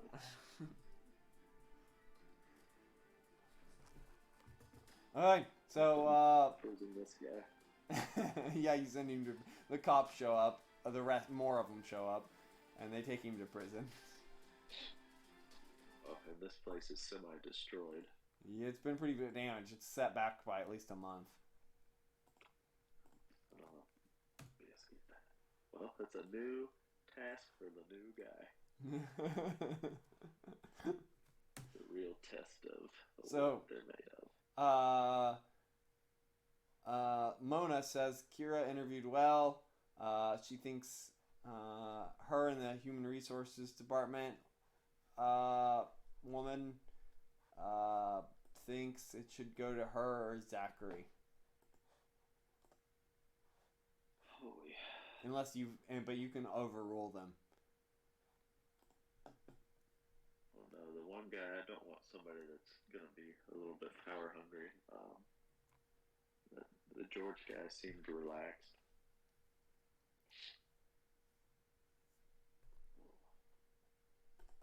I would like to reach out to the Kira girl know, and just see if I could get a feel for her demeanor. I'm gonna call her personally to tell her she didn't get it to see how she reacts. She's like a bit annoyed. Because she thought she did well, and she's like, well, if that's the decision you've all made, I wish you the best of luck. But that's after like a, sort of thing. Yeah, I'm gonna call Zachary and do the same thing. He's like, well, okay, I have another interview today, so good luck. Alright, calling Kira back. She's got it. Okay. She's like, wait, what? Well, the test. Aha! You're a weird boss. Indeed. Alright. So, you spend the next couple weeks preparing the transfer of power and day-to-day tasks to this Kira woman, whose last name we will decide at a different later date when I can generate some names. I'll look at a list of names.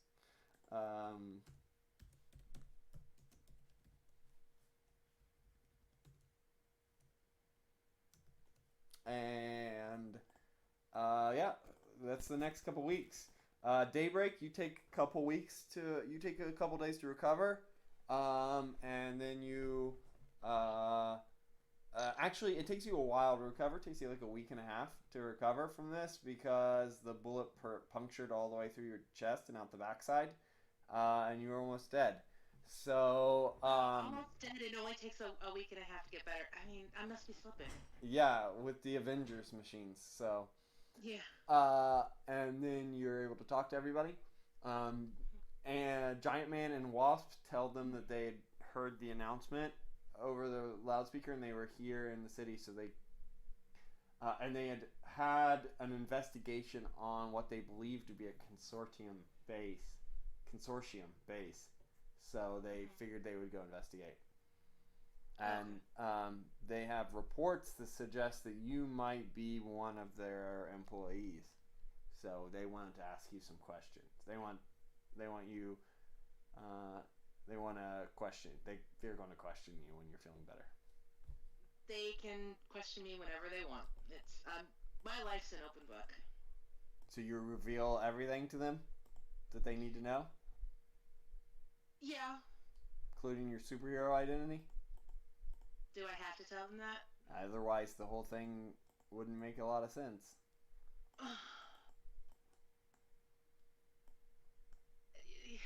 Yeah. Okay, I will. Okay, I'll mark that down. So the Avengers know who I am? No. Ant-Man and the Just Wasp. those two? Yeah. Okay. I mean, basically she says to the point of, look, I was disenfranchised with the whole thing. I wanted to do more than I was able to. The consortium gave me a chance to do good. At least that's what I thought, and I thought I was doing good. As soon as I learned who they were, I was out. Yeah. And as you tell them the whole story, they say this actually lines up with what we were seeing. We had, we were giving you a bit of a hard time to make sure you spilled the beans, but and then Janet is like, well, Snow, that's your real name, right? Mine is Snow. Yeah, that's what I just said. Sorry, it popped out. Yeah, Snow. Well, Snow, there's no shortcuts to achieve a better tomorrow. And I really wasn't trying to take a shortcut. I was just trying to, I don't know, blowing up labs and kidnapping people. What?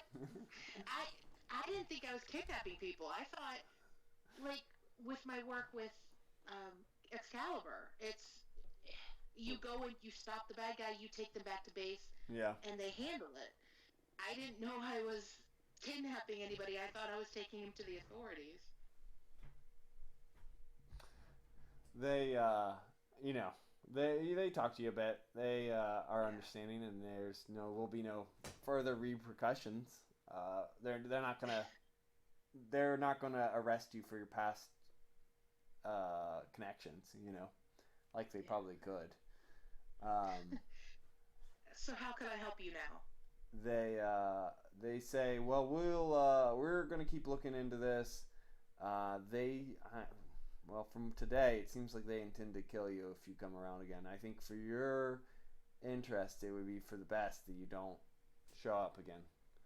Uh, I described to them the guy with the lion head on him and asked them if they know who he is. Says it sounds sort of like Craven the Hunter, but he's dead, so we're not sure. Um, and knowing from what your abilities are, it's strange that they would be able to shoot through you that easily. So there's something strange going on here. I think they have your information. They know of a way to negate your abilities. I'm sure they would. They probably know how to negate all of their operatives' abilities. I mean, you work with them, you have to go through training, you have to go through testing. I mean, they probably know how to take all of us out with no problems. And that giant man chimes in. Just a better reason for you to avoid them. We'll Look, we'll take care of it. I do want to help, and if you need me for anything, just give me a call. But they do need to be stopped because it's worse than them just being bad guys because they're turning people that want to be good into bad, and that's just somehow worse than if they were just straight up evil. They the two of them agree with you, and they Janet thanks you for your offer, and they say if we need you, we'll be in touch. All right, then I guess it's time to go home. Okay. It takes a couple more days to get your flight organized. Um,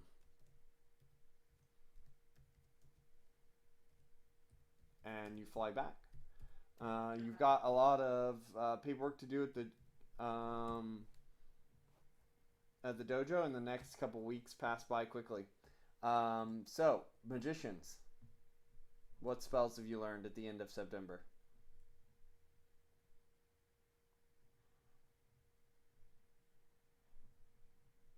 Speed, James?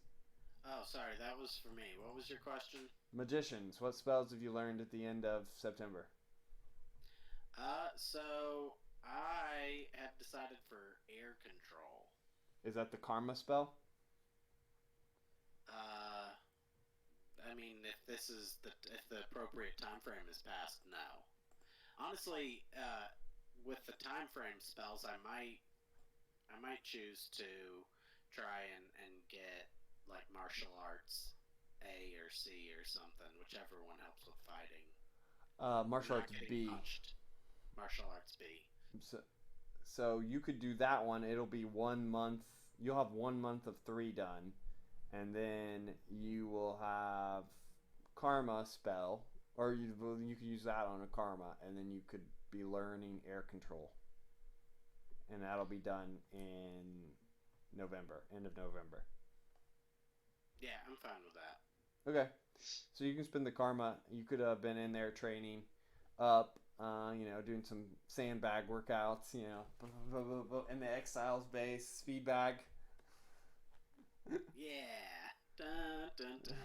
Dun, dun, dun, dun, dun, dun. There But you go. like, it's like my mansion. I've created a gym, library hybrid, Yeah. and it's just like You're hanging I'm from like, one of those bars, like doing sit ups while reading a book. that's right, perfect.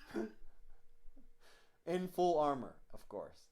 Of course. I mean, what use is my agility and strength if I'm not wearing the equipment I'm going to be used to wearing? Exactly.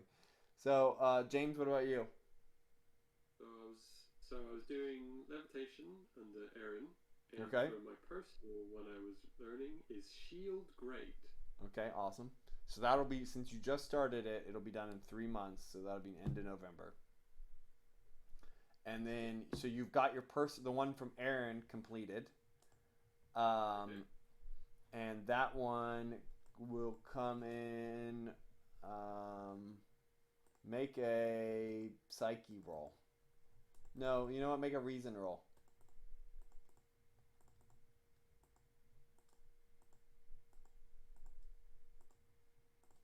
Could be better. Let's have a look. Reason is remarkable. Yeah, so that's a white, I think. Yeah. Okay, so you learn levitation, not having paid attention that well to it. Fantastic rank. Fantastic. So you can levitate 5 tons into the air and levitate yourself now. Levitation's a personal spell, right, Aaron? It is. Or dimension? Yes, personal. Okay. There you go. So, while all that is going on, Aaron, at the end of September, you get a call from your alma mater, your college that you went to, which was the one in Scotland, or was that? Yeah, actually, why don't you tell us where you went? I don't think it's ever been officially determined. So, give Do me a you minute. work at the college that you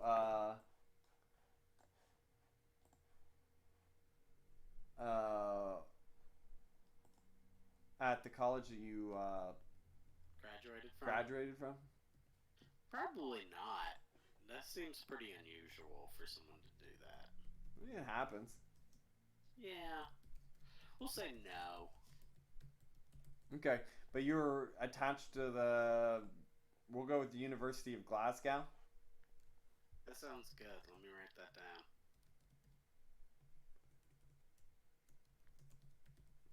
Professor Emeritus, right?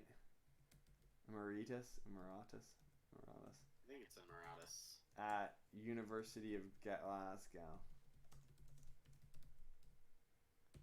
Alright. And when were you born? 1977, December 10th.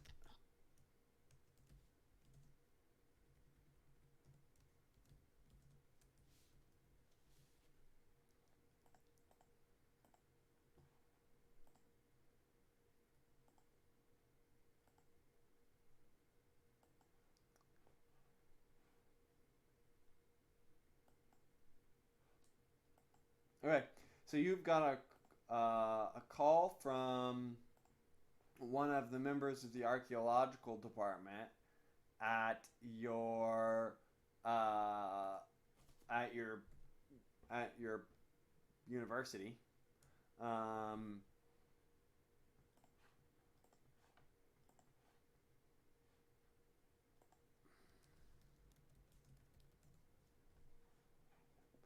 Hector. Hello, this is Dr. Timothy Weisberg speaking. You've got yeah. So the man picking up on the other side is Hector.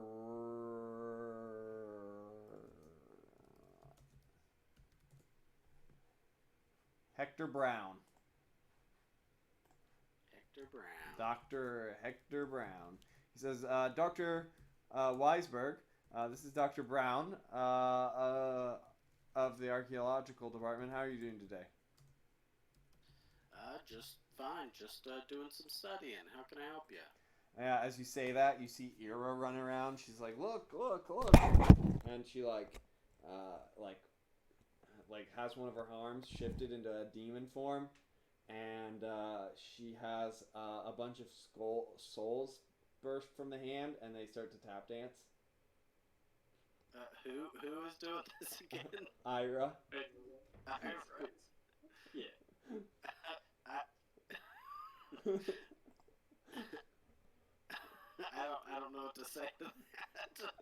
It's very nice as long as they're not human souls, but I don't say that out loud. I say it telepathically. She answers out loud. They are.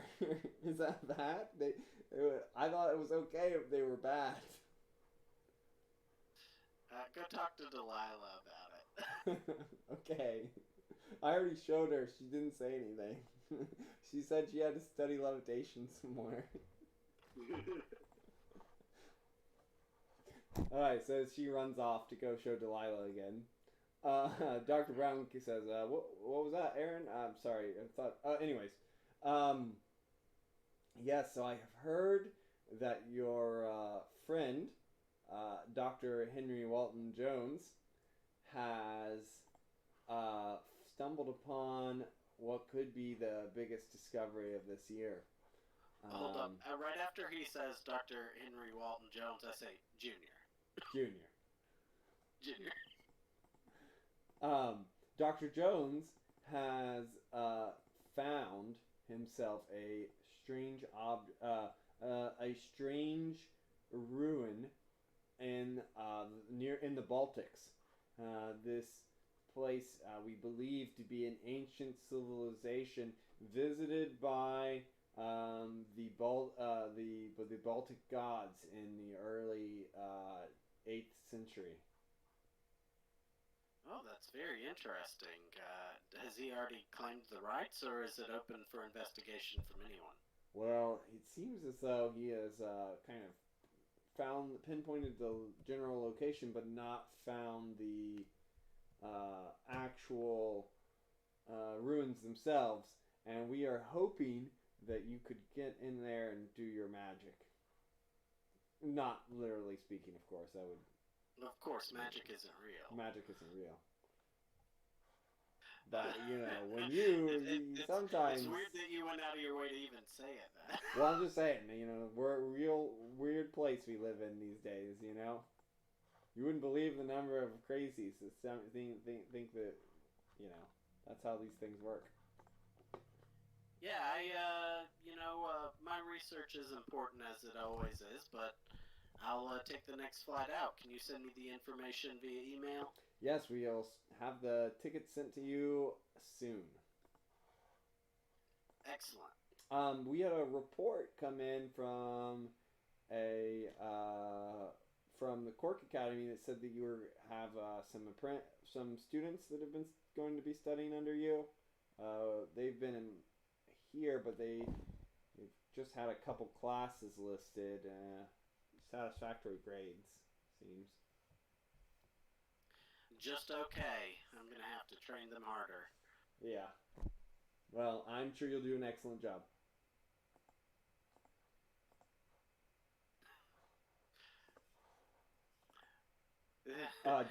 Sorry. Do you want to take them with you? That's where I was going with that. Sorry, my kid was getting up in here. Are these just like real quick table talk time? Yep. Are these just like normal college students? No, they falsified reports so that Delilah and oh wait, nobody knows that you're Dr. White. Wait, does Seth know? I think he does, doesn't he? I think Seth knows. I feel like the OG team knows. Yeah. Yes, I think that's correct. So they've falsified reports to enlist them in the University of Glasgow, so that they could be taken with you. Okay, gotcha. I was like, why would they know? How much do they know about the Quark Academy? I don't know how much of that information is public. It's public. It's a well-known university. Don't worry, Aaron. All of my identifications fabricated. Excellent. Delilah, does Delilah know Delilah has to know your real identity, right? Yeah, she's living at my real house, I guess. Yeah, she lives in the bedroom next to yours. I've set mental traps. If she tries to tell anybody, I get alerted immediately, and it immediately casts a memory wiping spell on both of them. She wouldn't Delilah had do to that. sign She's up more for that. likely- It's more likely that she's like moving stuff in your house, like not taking it, but moving it around, like swapping it. It's okay. I just Accio it when I need it anyway. So. Harry Potter references. Come on. Alright, so that's what you guys are doing? Yeah, let's do it. Okay, the plane will leave in a week. And meanwhile, it'll be you, Delilah, and Miss Amazing. Meanwhile, Autopsy calls you all in for a meeting at the Exile base in the Isle of Man. A few days before Aaron and Delilah's departure. Oh, I was actually thinking we were going to go ahead of time in costume and make sure that all the magic is undangered. Okay, so you guys, as you're about to leave in costume, you get the call. Like, you know how whenever you want to walk out the door, the phone rings, sort of thing. Perfect. So, Pangea, Daybreak, what are you guys gonna do? Aaron, Delilah. I'm gonna go. Yeah, I'll definitely go. I can't think of a good reason not to go. Delilah, good? You don't want to skip this? Yeah, there she goes. Alright. Miss Amazing follows you guys around. She's like, hey guys, don't forget about me. I feel like, I've been living in your house for a long time, Aaron, and, it hasn't really... I feel like I get forgotten a lot.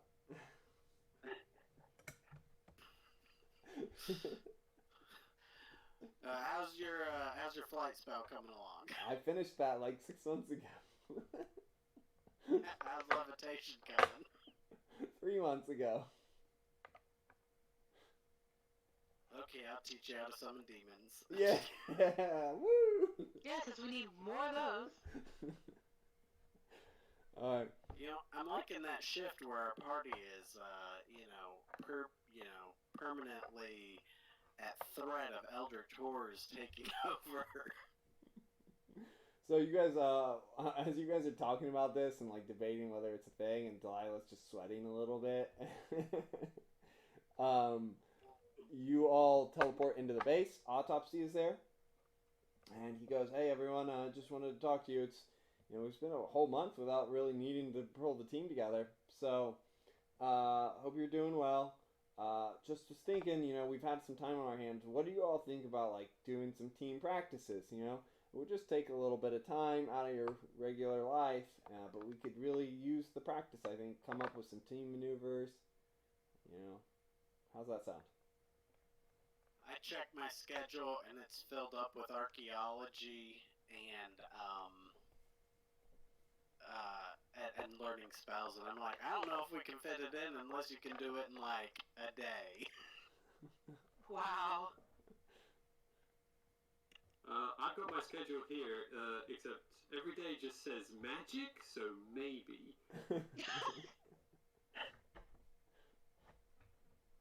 Well, I have recently acquired tons of time to do this. Priorities, Pangea. Hi, Dave. Autopsy high fives you. I'm there, you know that. Okay. Well, you say that, and you're like looking down at your calendar, and you've like taken 2, 3. You had to extend your 1 week vacation to a 3 week vacation because you were in a coma, and you're like, oh, the students are pretty angry at me. Well, at least I can just teleport in anytime I want and teleport right back out. Yeah. So, in addition to all that, as you guys are leaving, there is a news flash that goes on the TV, and and Evie pulls it up for you, and she says, "Hey, Autopsy, you're gonna want to see this. I suppose maybe you let everybody else know." And it says, "Autopsy wanted" at the bottom of it. and then there's a news article, and then it's like a wanted poster kind of thing, most wanted sort of scenario, and then there's she flips it over to a news article that's going on, like a news flash, and the reporter says, and now back to our headline story. The superhero, if we can still call him that, known as Autopsy, real name Ralph Contain, the man who has been in Dublin, found out to be in cahoots with the Hobgoblin. Here we are again. We'll show the clips in the introduction and the video and the photos showing that they had a clandestine meeting in France. And there's pictures, and it's like a hello, Roderick, hello, Ralph, sort of exchange, and that's just it cuts off pretty quickly. And it shows both of them in France, and Autopsy's like, oh no, and he goes, sorry, I this isn't what it looks like. Care to share? Yeah, that wasn't even a crime. Just go ahead and explain. Yeah, as you like say that wasn't even a crime. I think probably Aaron or Daybreak will explain to you. Well, that's the guy in the picture is Roderick Kingsley, the Hobgoblin. He was arrested by S.H.I.E.L.D. and killed by Ishmael Troy. And was the one responsible for all of this. Blah, blah, blah, blah, blah, blah, blah, blah, blah. Going all the way back to 2014. Wait, is meeting with evil people criminal? Guilty association. No, not necessarily. It's just, says, I don't know who wants to say this, but it's not necessarily criminal, right? We all know that, but he's definitely wanted for questioning purposes. It's just guilt by association. Yeah. It's mostly right now, like, the wanted poster that you've seen is, like, wanted for questioning is what it says across the top. By who? The Interpol, Dublin Police Forces, London Police, Okay. the French Police, the Spanish, German, Portuguese, Italian, Swiss, Netherlands, Belgium, Denmark, Sweden. Europe. No, there you go. He was like number 2 on London's Most Wanted, I believe. Well, Autopsy, I can only think we could do the same thing that I do whenever someone finds... Not that that happens, you know. Theoretically, if I did a crime... what we would do... what we would do is just scribble the details of my existence. And then it's not a problem anymore. He looks Well, at you Ralph. like, I don't know about this. He says, I can't talk about what, but there's it's not. I didn't do anything with the Hobgoblin. I didn't team up with him or anything like that. We had to talk about things. Well, Ralph, I'm not here to butt into your personal life, but What the if hell? you need help with something, I trust that you're making the right decisions. Not giving Dr. Doom, any sort of superpowers to tell the future so that he can plan a huge nuclear war or anything. And if I find out wrong, I won't be upset. But if that's not the case, let me know if you need help. But right now, this sounds like a you problem. Delilah has this odd look where she just like quietly goes, "That's an oddly specific example." And while you are saying that, Aaron, about Dr. Doom, you think back to why you wrote all those angry letters that you didn't send anymore, or maybe you did send. I don't think you sent them anymore. and you think about there are still those mutant kids who are being kept by Doctor Doom. It was the whole start of that whole scenario. Yeah. Well, apparently I'm the only person in the world who cared anyway. That's not true. Nobody else was willing to help me. Like, half the superheroes were like, nope, it's Doctor Doom, we don't give a I wasn't there. I would have been on your side for this one, but I was on your side, but you know, she's your apprentice and would get insta-killed anyway. Yeah. I don't know how how it impacted Doctor Doom's, omniscience for us having intertwined. So he's like worried that if he starts the process again, that it'll create whatever window was necessary again. Yeah. So it is. He does still care about those kids, but it feels like he's between a rock and a hard place. There's not really a good option. Yeah, I guess, I mean, if you really want to, you could always check in on him through a spell. Get a globe, magic ball, or crystal or something. I thought you said that I couldn't. It wasn't possible to scry into Doom Kingdom. Yeah, that's why you need a magic item. Oh, okay. Or the Eye of Agamotto, maybe. Yeah, the Eye of Agamotto, maybe. Maybe that ever falls into your lap. We'll see. Alright. Okay, so there we go. Ralph says, yeah, I'll try to handle it. Aaron, can I talk to you for a second? Yeah. And so he pulls you off to the side and into a different room as everybody's over there. The robot comes in and serves tea and cookies. As they leave, Delilah you just hear Delilah in the distance ask the rest of the team, so we're not doing crime, right? we're trying to stay away from that. Yeah. I just thought about something. Delilah and Daybreak's budding friendship is over. That's so sad. Well, we still had one moment. Yeah, but you didn't sacrifice 500 souls to avenge me, though. That was the kicker right there.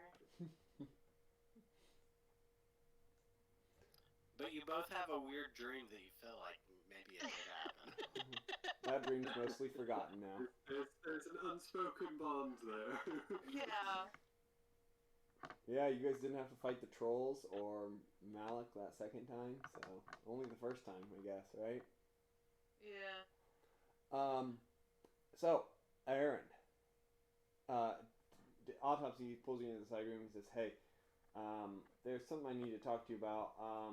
A lot of this problems that keep coming up are because my secret identity's been revealed. Everybody knows I'm Ralph Fontaine, and at the rate everything's going, everybody knows is going to die. Do you have any ideas, Aaron?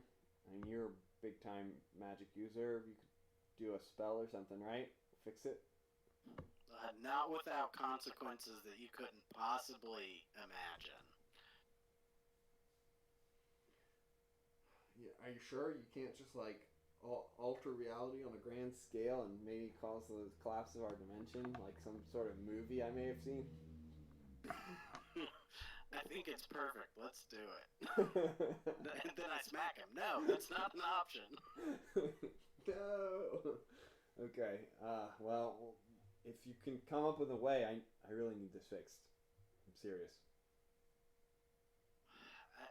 You're going to have to give me more details than that, because, the option is probably to go after the person who's causing you all the trouble because of your public identity. Yeah, but... Put your loved ones in hiding and never talk to them again. I suppose that could be one way to do it. Cut all ties. Okay, I'll think about it. Okay, so, Aaron, Delilah, as you're saying that, Miss Amazing comes up and she's like, hey, I'm here still.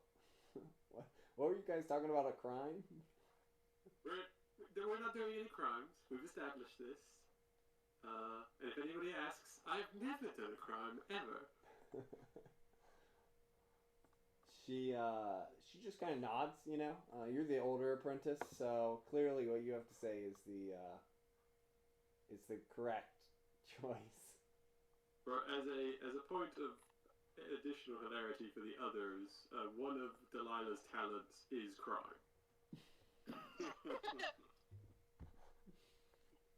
So, having covered those bases, Aaron and Delilah, you guys jettison off to the Baltics, to Estonia, where you find that there is a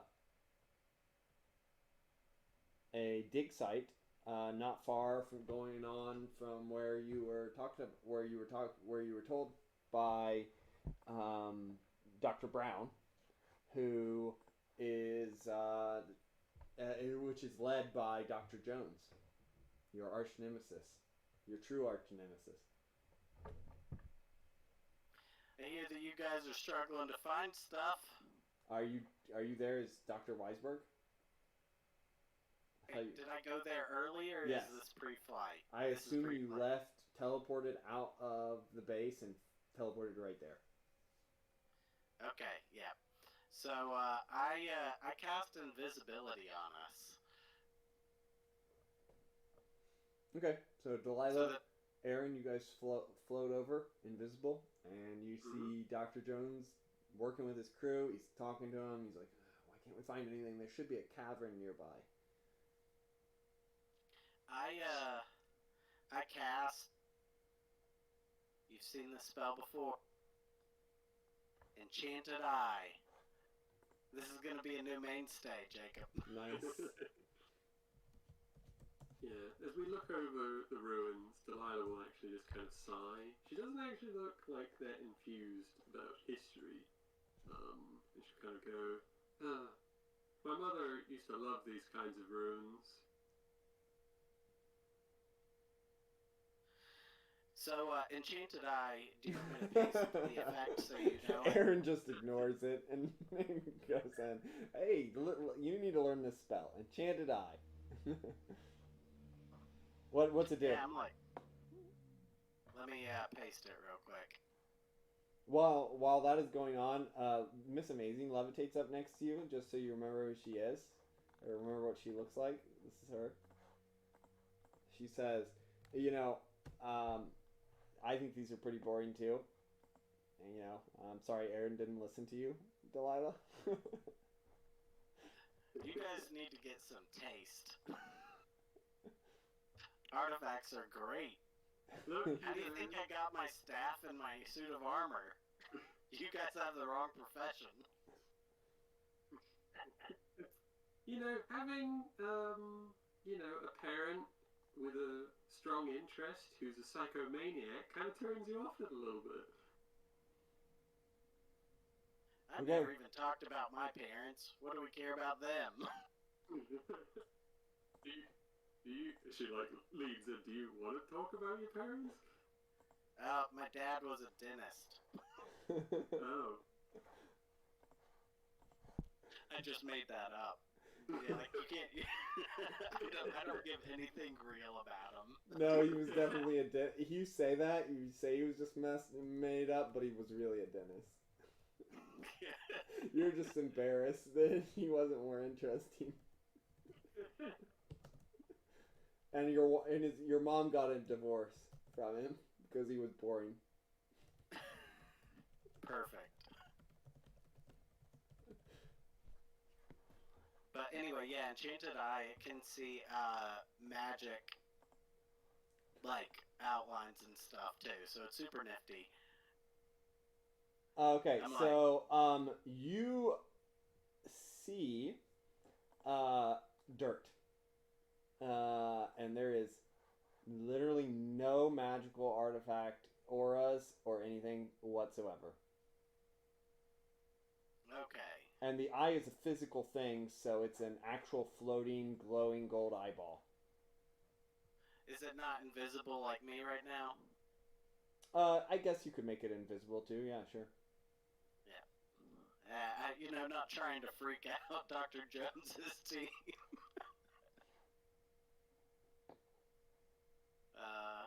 So no magical auras, no anything. Nope.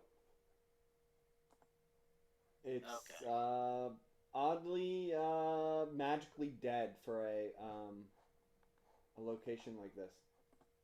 Okay, so I guess we scout the area around the dig site as well. Miss Amazing says, "Hey, guys, could I help? What are her powers again? I do magic." You want to pull out your own magic eye? You should have one at Feeble by now, I think. I mean, yeah, I could do that if you want, but I meant like I'm also a mutant, I guess. I mean, they say the powers are magic too. It's kind of like a a magic mutant maybe or something. I don't know how it works. Jacob, remind me of what her powers are. I don't think Aaron knows. Just like he didn't remember, just like he didn't remember his arch nemesis, Dr. Lancaster. Perfect. He's like, if you have something that might be helpful, remember we have to not alert Dr. Jones that we're here. Don't worry. I'll just wipe their minds if anything happens. She will spend 10 karma or whatever it is to get green. And yep, she spends 10 karma, gets a green, and she raises up her hand, and she's like, "Ugh," and just kind of grunts, and then a giant hole appears in the ground that looks like it's been carved out by a dig site over off to the side, and it is and then you see where they have dug open to a gate of some sort, and there is just a gate to a cavern revealed about 100 yards north of where the dig site is for the for Dr. Jones's team. Is this an illusion or? No, I just altered reality so that where they actually already found the dig site, and then it blinks back to normal as she finishes the explanation. Oh, dang it. And then you hear her down over the side, "Hey, did somebody just see a big hole over there?" "What? No, you're crazy." Okay, so that's perfect. So we'll make it. Excellent job. So Thanks. what we need to do. What we need to do is we need to go back. I'm going to check on the site just to make sure that Dr. Jones' team doesn't move periodically throughout the time before we fly here. But we need to come here as official representatives of the university, and we need to be very careful to make sure we blend in and not use visible magic. Okay, I can do that. You're not gonna make us like dig, are you? I'm great at digging. I'm also like, I don't know if you remember, but I'm like a great martial artist, and she does some like punches in the air. I held up a mattock in one hand and an artifact brush in the other, and I say, "We're learning."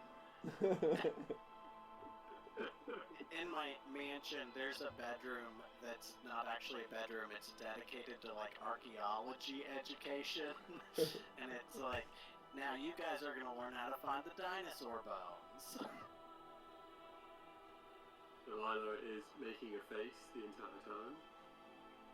Miss Amazing apparently to everyone's surprise, has the ability to lift a car over her head, so she breaks a lot of dinosaur bones.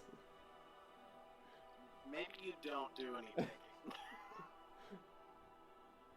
Either that or learn how to control your strength more. I'm trying, come on. And she jabs the shovel into the ground again. A small earthquake happens, I'm guessing. No, she's not that strong. Just kind of the floor okay. shakes a little. All right. And then I guess we wait. You know, I check the site to make sure they're still digging in the same spot periodically, magically. Mm-hmm. They are.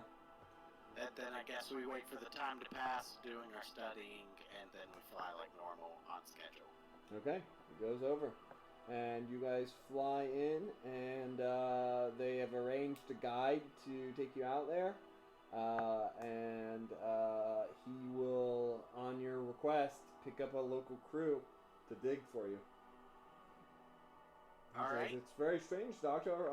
When we have people come here from the West to the Soviet Union, we find that many of them bring their own students. I do have my 2 students with me. Yes, but it's a very small team. But I guess you are very efficient. Right, comrades? He says to all 3 of you. Oh yes, so efficient. And Lana has a weird smirk on her face. Miss Amazing goes, looks at both sides and says, yes, very efficient. I say, when you have when you're the world's top archaeological expert, you know, it's all about the skills and experience. Since I'm afraid Dr. Jones' team just doesn't have it. When you first begin that phrase, he gets really excited and he reaches into his pocket and he pulls out a pen and a paper. And then when you said, when Dr. Jones, I'm afraid Dr. Jones' team doesn't have it, he looks a little sad and he puts the pen and paper back into his coat. Perfect. This'll be another L for Mr. Jones. Alright. So, meanwhile, in Limerick, Pangea, you were out there practicing your moves, your jumping moves. And as you leap across the city, you look down and you see that there is a school bus out of control careening towards the ocean. The kids are like sticking their hands out the window like, help, help, help!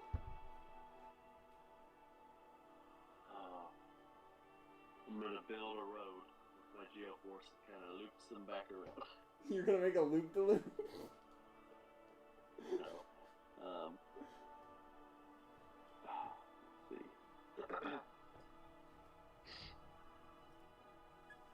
I'm gonna create one of those like uphill, out of control semi ramps that like goes up and then it turns into like soft dirt, so it kind of like stops them. Oh yeah. Okay. So you're just gonna build that there in town? Yeah. Okay. So you raise up your hand and the dirt pulls itself up into a pile and you make it into like a rough surface, like a gravel surface, and as it starts to slide up, it goes right through like a city park that was there, and you raise it up as you pile up more and more earth from all directions, and then you turn the top of it into like sand. And then it goes up into it, and you see it, and you're running out of room to build, and then you build the sand up on top of one of the next buildings there, and they finally come to a stop on top of a roof of a nearby building. Alright. Everyone's like, whoa! And the kids are like clapping, they're like, you're amazing! And as you come over there and you like help them out of it, and you make a dirt slide, dirt set of a stone set of stairs down to the bottom.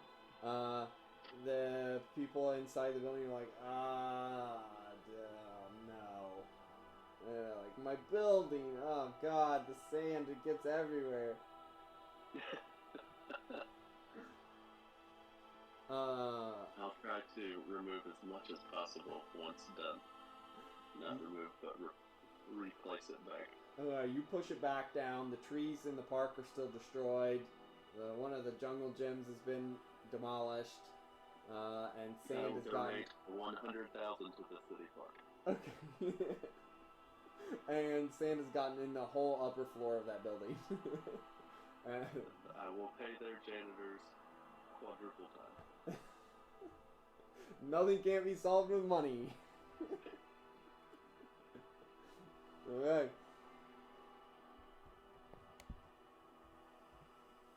Okay, so you arrive at the dig site, Aaron, Delilah, and Miss Maisie. All right.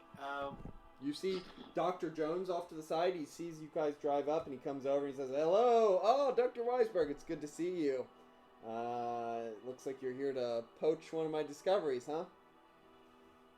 From what I've heard, you haven't found anything yet. There's like that line of like fire shooting from each other's eyes as you shake hands and fake smile at each other. It's always a pleasure to see a fellow academic out in the field. Yeah, it's always a pleasure to see the second best archaeologist. We'll see who makes the big discovery today. It'll be me, but I'll take your applause when I need it. I pull him in close, like in the handshake, and Yeah. like a pat on the back half hug, and I whisper, "I already know where it's at." And he goes, his eyes get a little wide, and he says, "No, you don't." And he walks away. It's like double time! Dig faster, everybody! How is this your real rival? This is my real rival, guys.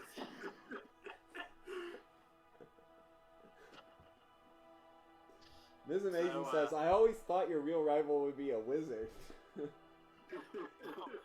Boring. I need archaeology. All right, so I start telling the team where to set up and dig, like not exactly on top of the location, but like a few meters off. You okay? That way, you know, don't want to give too much up as it was easy. And I map out the dig site, and that's like, I ask them to push, you know, left after they start digging, or I guess west, which is, I put myself just east of the dig site, so they should come across things very quickly. Alright, that is, it's about a week for you guys to get going and digging. And during that time, there is, at the end of that week, there's a bit of a commotion coming from the Jones dig site. And at the end of the week, though, you guys have uncovered the top of the archway that Miss Amazing demonstrated. Now, in the archway that you discussed, there was nothing magical in that dig site, right? That she made appear. No. Okay, I just want to make sure that I don't have to be prepared. I mean, I'm always prepared, but more prepared. Yeah. All right, so you know, I get me and my students to take a photo beside the top of the archway with the digging crew. You know, we hoop and holler about our big find, and just enough so that Dr. Jones hears it. Yeah, and as you do that, you look over, and Dr. Jones smiles at you as you direct them to keep working, and he gestures for you to come over. All right, I go over. And he's like, "So," he meets you part of the way over, and he's like, "So what'd you find?" Just the archway. And he looks a bit surprised, but then he quickly flattens and says, "Really? I'm sure it won't really amount to anything, because we found the entrance to the underground cavern." And he walks you over to the pit, and you see the top of a matching archway. I see.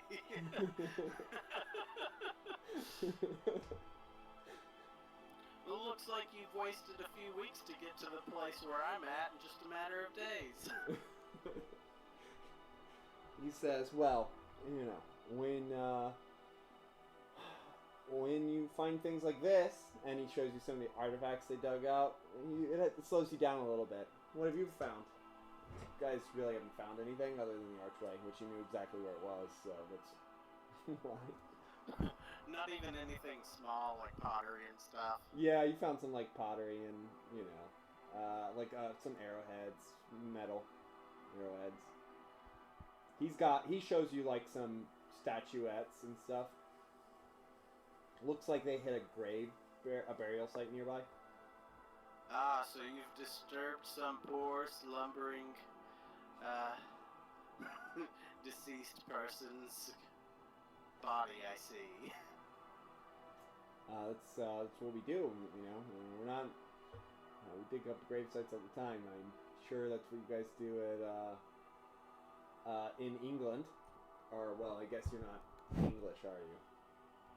Scottish? Yeah, I guess I'm Irish. You're Scottish, aren't you? Am I? Let me see if it says so. I'm pretty sure you're from. No, you're German who lives in Scotland, don't you? Oh yeah, Timothy Weisberg. Yep. I've got brown. Anyways. I've got brown hair and blue eyes. Citizenship is British. Oh, okay.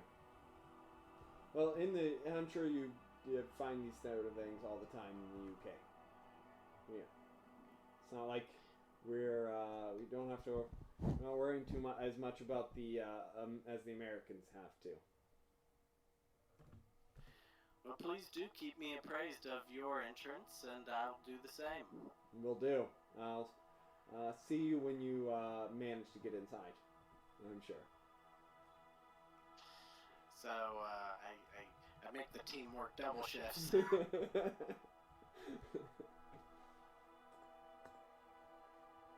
Yeah, here you go. The famous Anglo-Saxon burial site in England, I guess. But so you guys are working double time now. Ira's being babysitted. Who did you drop Ira off with? Daybreak, maybe? Daybreak, do you volunteer? Daybreak would take her. Yeah. Daybreak, Daybreak. you got Ira with you. She's been good. It is a bit of a pain every morning to wake up and teleport to her school, to the castle, and then take her to school, and then, Yeah. But, She's more like the really cool aunt that lets her get away with murder. Maybe not literally, but figuratively. Yeah, well, we won't talk about the trip then. And reminder that Aaron is like barely involved in all that. Like, I guess Ira's staying with him because he found her, but she's staying with Delilah, I thought, and since Delilah's staying with you, then that's why she's. I'm pretty sure. I don't know how it works because she's going to school at the Isle of Man still.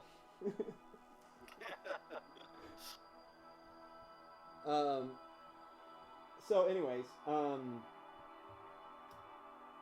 Daybreak, as you are coming back to pick Ira up at school, and we flash back over to Miss Amazing, whose real name and her student name is Sophia Patterson. Sophia Patterson is digging, now got under control of her strength. She's one of the fastest workers here. And Delilah, who is what's Delilah doing? So how long is this dig look like it's gonna take? So far, you guys have been here for almost a whole week. Okay, yeah, that's about it. So at some point, as they're finishing up, she'll go to Aaron and be like, Aaron, I really, this whole thing is really growing on me. I'm really seeing it in a new light, kind of doing that thing. And then as soon as, nobody's around the dig site anymore, she uses Earth Control just to dig the rest out. She's done. Alright. Aaron, you come back the next day, and instead of the nice smooth layers and the dusted out area and all the stuff collected into the piles where the pottery is sorted and everything, the whole dig site's been leveled down to the bottom of the thing, and there's a giant heap of dirt off to the side. Almost like somebody came in with a backhoe and scooped it out, but somehow nothing seems to have been damaged. Like magic. Delilah would just go, I can't believe your rifle would do this. Aaron just, when you say that, he just puts 3 fingers on his forehead, and he's just like,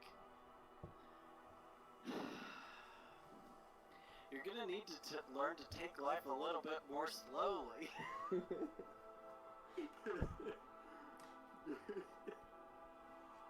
All right.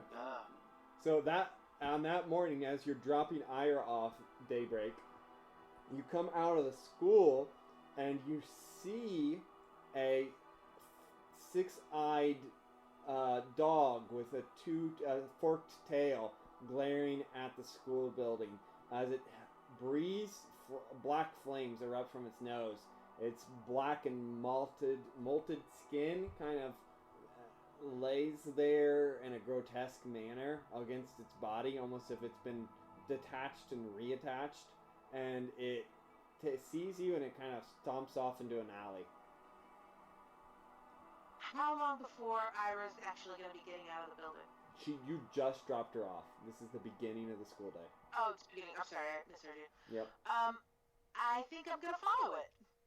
Okay. As you go around the corner, you look inside, and there is just a whiff of brimstone, but nothing there. Brimstone?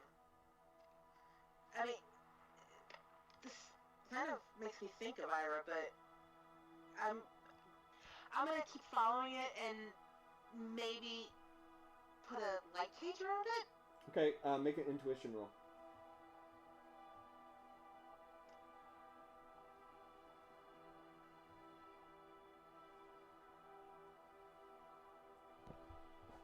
Unremarkable. You search the area really well, you think, and you find no evidence of it. It's as if it disappeared. Do I have a quick way of sending a message to Aaron? You can use a cell phone. Oh, okay. I'm gonna give him a call and let him know because he's the only one I know that would have any idea about this. I guess it's he's got his communication device, the team device, because you don't know his secret identity, so can't call I'm him. only just because of who he is by working with him. I don't know of him as an archaeologist. Yeah. So So, weird but happens, it's always Aaron as you make that call, Aaron, you know that Dr. Jones is a little bit ahead of you, so he's probably about halfway down into the gateway.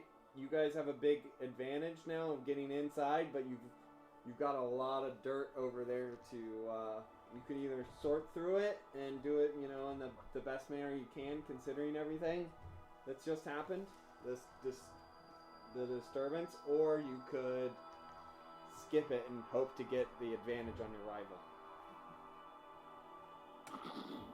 Well, I'll put a dedicated team of like 3 or 4 people to sifting through what was moved, and then the rest will be trying to rush through. So I'm not ignoring the pile, but I'm not focusing on it. Okay, so you take Miss Amazing and Delilah with you, I assume?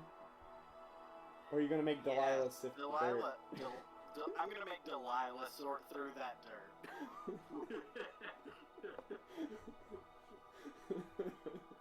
Just out there with like a sieve, sadly shaking it. Yeah, as you shake it, you get another piece of pottery, a pottery sherd, and you're like, oh, yeah, there we go, and you put it in the pile. Meanwhile, Miss Amazing, Sophia Patterson and Dr. Weisberg rush into the place, and you guys see a massive cavern in front of you, and you can tell your dig sites are about 100 yards apart, and you can see that there's light streaming in, and you can see a shadowy figure coming in, just barely illuminated by the light, who seems to have slipped in through just the opening, as if he laid on his back and slid feet first to get in here. And then there's as he raises up a torch, and you see the familiar hat of Dr. Jones, and he looks over at you. So are we in there together, and now we're supposed to see the entrance?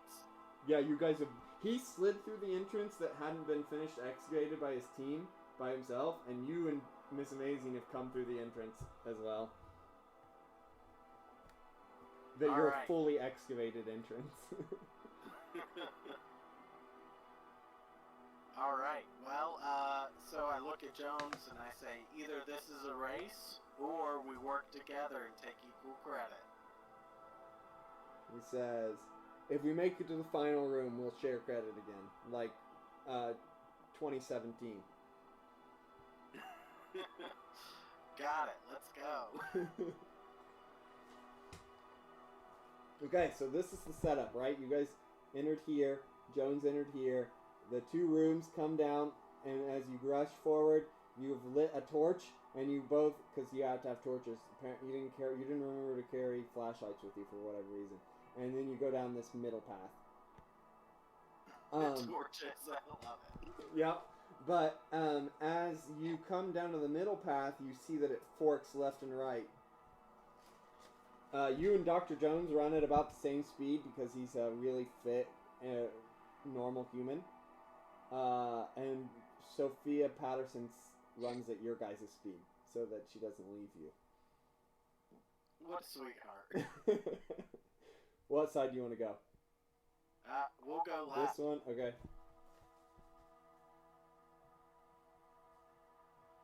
Okay, so as you make your way left, you rush forward, and you hit a boom, an invisible force field. I see. I cast the.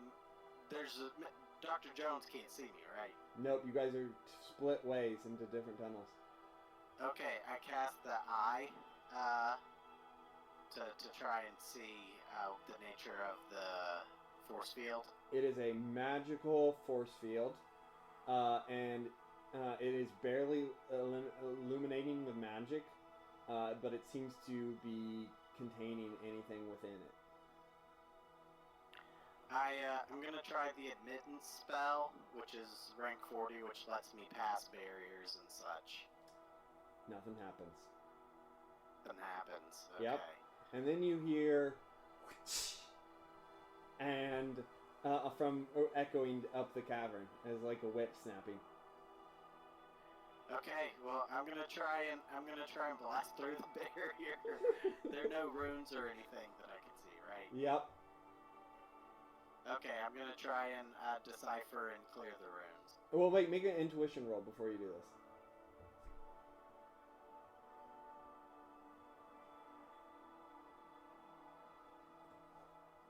$81?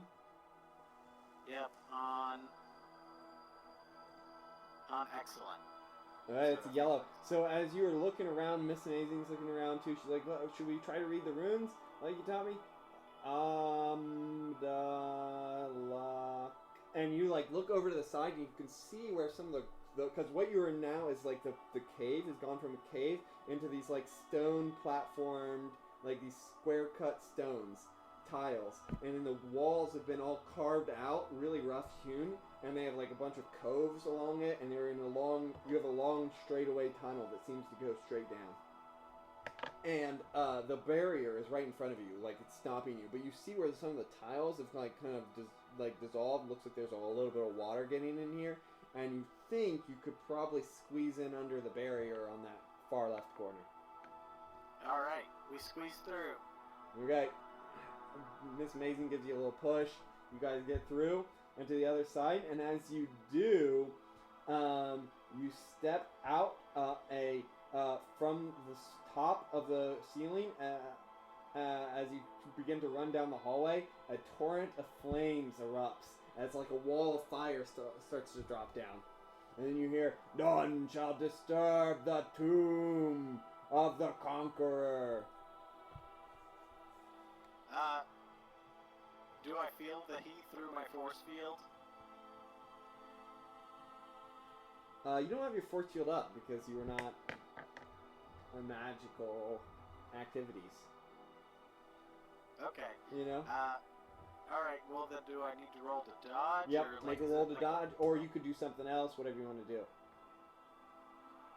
Roll to dodge, we're archaeologists. Right. Alright, you are suddenly caught by it as you jump off into one of the alcoves, but you're not fast enough, and you kind of cover up your hands, and you feel, you get scorched on one arm for 20 points of damage. Alright. No armor either. Remember that. Alright, so I'm a quarter of the way down. Let's go. So I use, is Miss there any Amazing water? jumps over behind you, and she's like, hey, look, there's a window here. And you look back to the other side, and you see Dr. Jones looks over at you, and he winks as he snaps the whip onto another thing and swings across the big pit. Alright. Are the flames still going? Nope, or am I they good? dissipated immediately. Alright. Delilah, you're up there shaking pottery out loose, and you hear like, and you feel heat come up out of the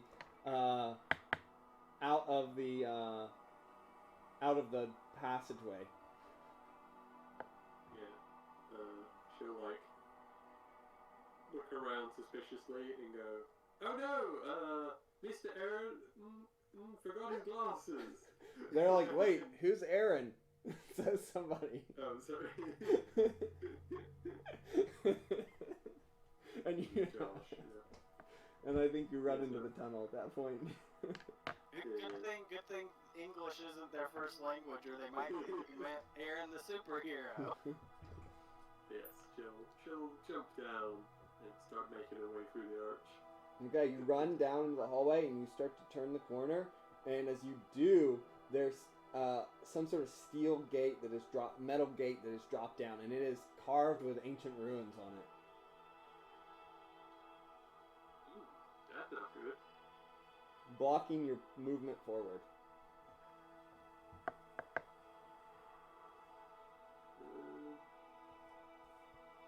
Well, we can always try out a new thing, even if it's got arcane things on it. If it looks like it's dropped down, can I levitate it up? That's a good idea. And what is your levitation rank? It's fantastic because I just learned it. Make a levitation roll. Alright.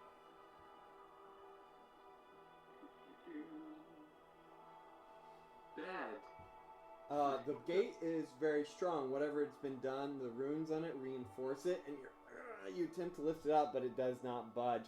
But once your magic affects it, you feel a weird surge, and your hand begins tingling, and it falls numb for a second, like it won't, you can't move it, and then roll intuition.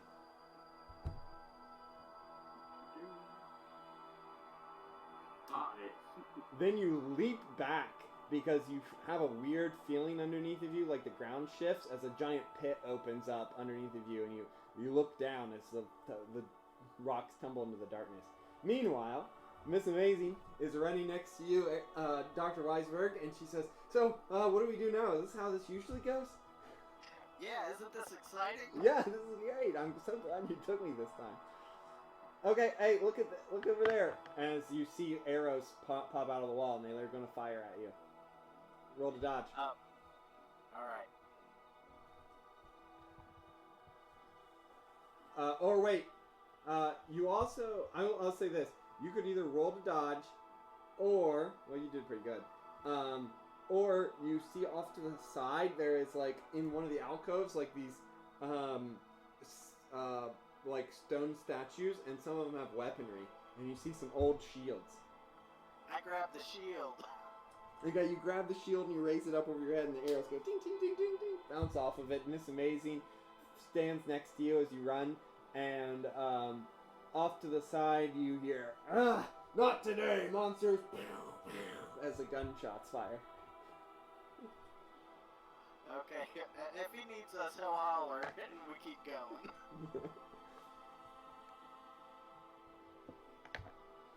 Okay, so at the end of the hallway, the two of them turn to the side, and they you see the angle together and form into one hallway. And in front of you, running out of the corner, you see Dr. Jones. He meets up, and you guys are looking right at each other. And he elbows you to push you back, and you elbow him, and you're just like tussling as you run. And then you come up to a big edge drop, and then there's a huge drop off.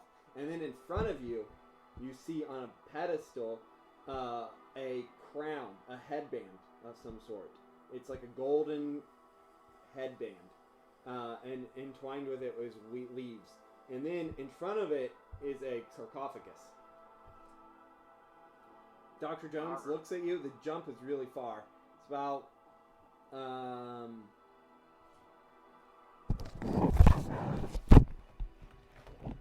it's about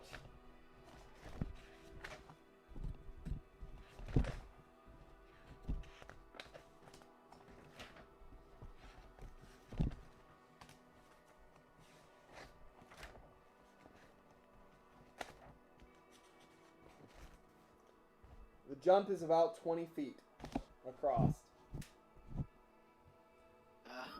What's an Olympic jumper? What can they do? Like 30. I think both of us could probably make it. Yeah, Dr. Jones looks over at you and he turns back and he gets to the end of the hallway to get a I running do start. the same. All right. Miss Amazing looks at you and she says, "Why don't we just make a bridge?" No, I shake my head no. It's not an option. All right. Delilah, what are you doing? Well, I don't like that it has, well, you know, as Aaron was going, oh, isn't this exciting? It just, like, cuts to Delilah going, this sucks.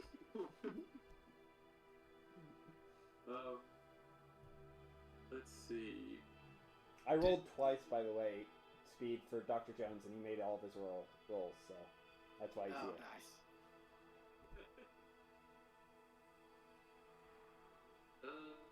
Well, what she's gonna do instead then is the cabin around her all stone? Yes. And there's like a stone door frame as well. Yep. Alright. So what she's gonna do is she's gonna earth control the stone around the door, so it basically falls off its hinge. Okay. It's like metal bars that came down from the ceiling.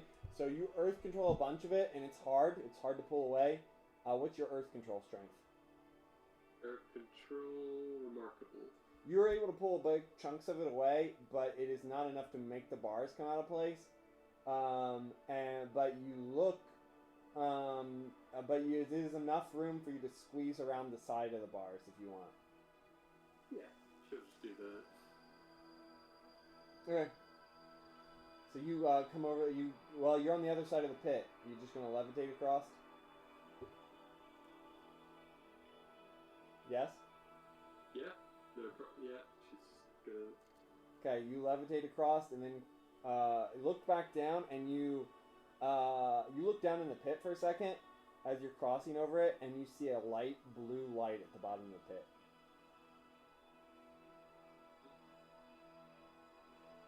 Weird. Too bad she doesn't have enchanted eye.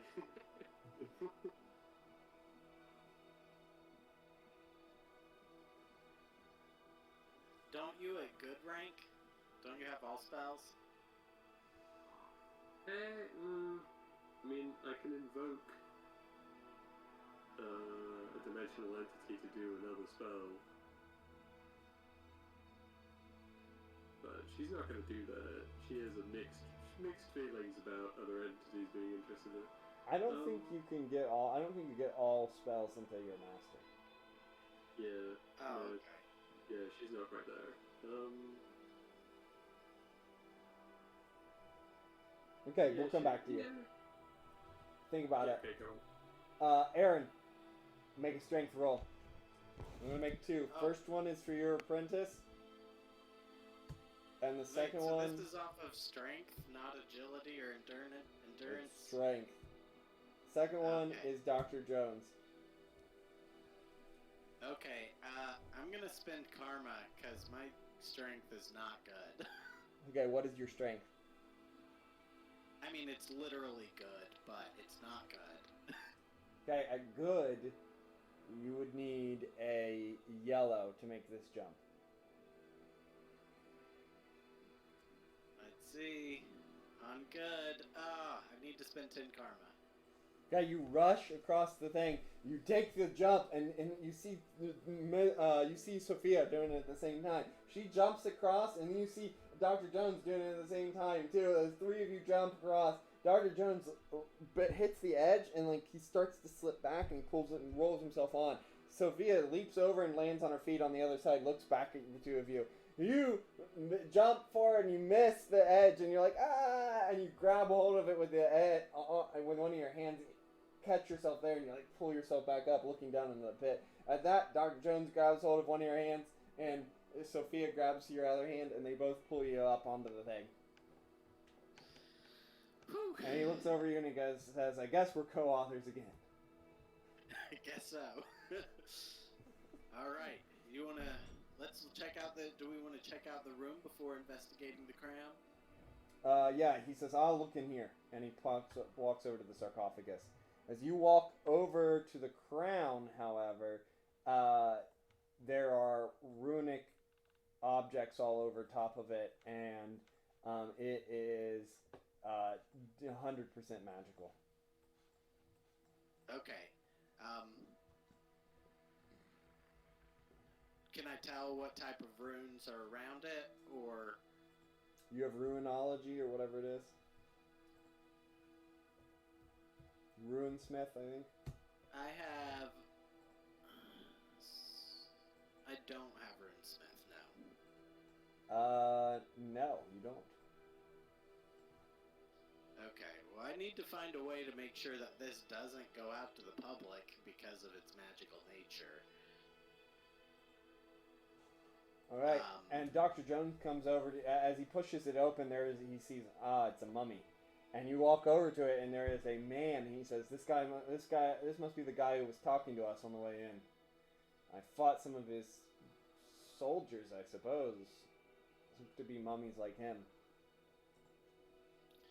Well... And there's a guy in there, he has a sword on him, he's wearing armor, but he's mummified.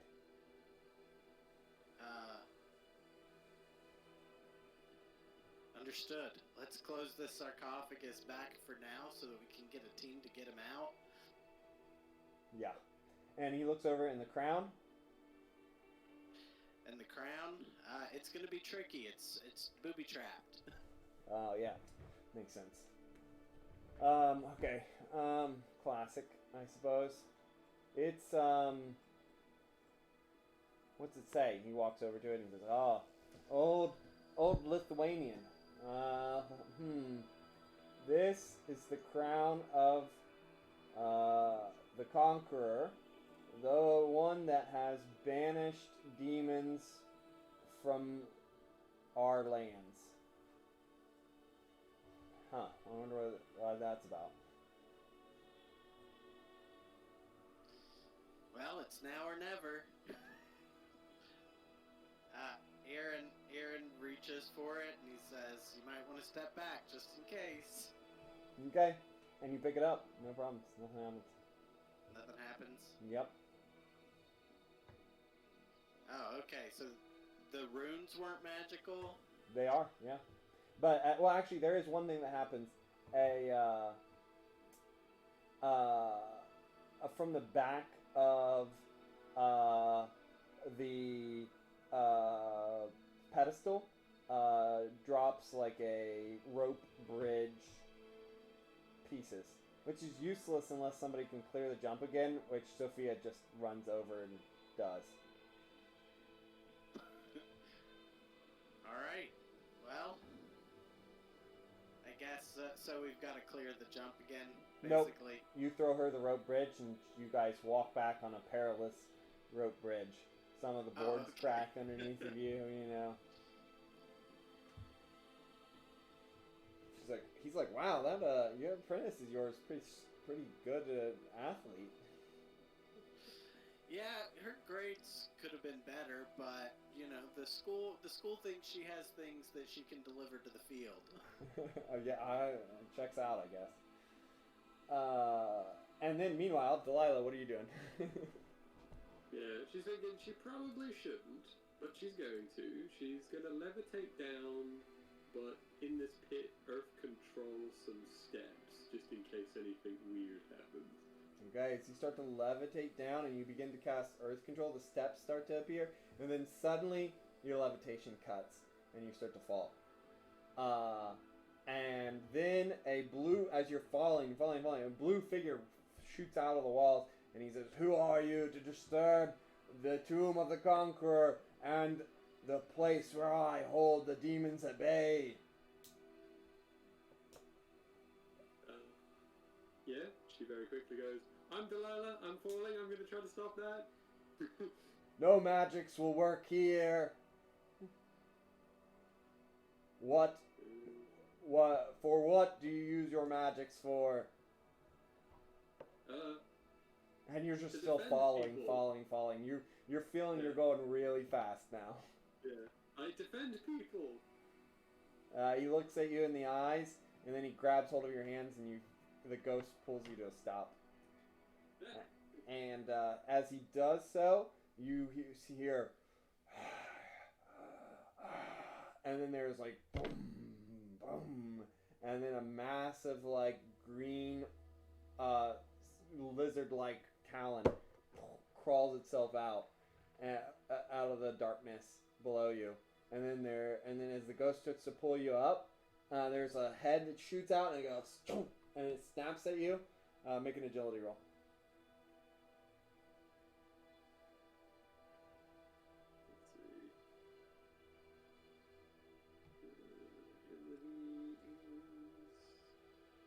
Excellent. Is that a green? I believe that's a green. Okay. You pull yourself out of the way right as it snaps shut, and the ghost flies you up to the top and drops you on the side, and he says, "Be careful, young one, or your life will end in one of these caverns." And it flies back into the pit, and the pit closes out over top of it. Is he gone? Yep. He's like, right? No magic. That's a problem. No, magic works again. Yeah. But she figures that if she goes deeper into this place, it's not going to work again. That would, So she's yeah. worried about her master. So she's like, time to see if another kind of magic will work. And she tries to call him. Using On her chaos phone. magic? No, her phone. Oh. Aaron, cell phone service is super good these days, and as you and Dr. Jones are walking back on your side because he tells you that his side had only platforms that he had to jump across. You guys are walking back on your side, you get a call as you're coming back to you get a call and pick it up. The magic of technology, I guess.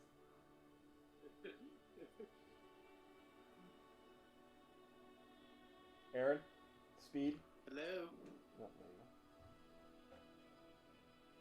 You said I'd get a cell phone call? Yep. Yeah. Yeah, I say hello. Oh, good, you're alive. Yeah, it wasn't. Yeah? And then as you say that, you round the corner and you see a bunch of bars. Apparently you've been trapped in here. And as you see those, you see Delilah standing on the other side, facing back towards the outside, calling you. Well, this is troublesome. I guess we'll have to figure out a way past these. She's dug out around both sides, so you guys slide out past them. And actually, gotcha. as you walk up carrying the crown, they open. Oh, gotcha. Okay. So as he approaches, she's like, "You gotta watch out, Aaron. I think if you get too deep in there, magic doesn't work." And then like the thing starts opening, and she turns around, going, and just like shrugging at him, going like, "Why did I even call you?" Like.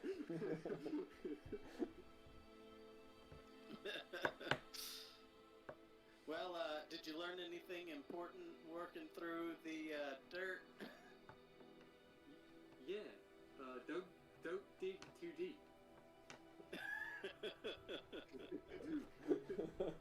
Dr. Jones is like, "Well, you can't have two good apprentices, I guess."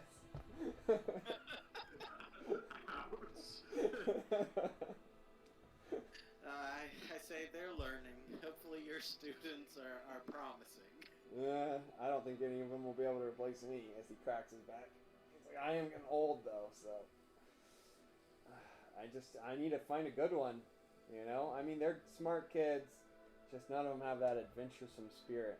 They all want to be, like, scholars or something, as you guys walk out of here.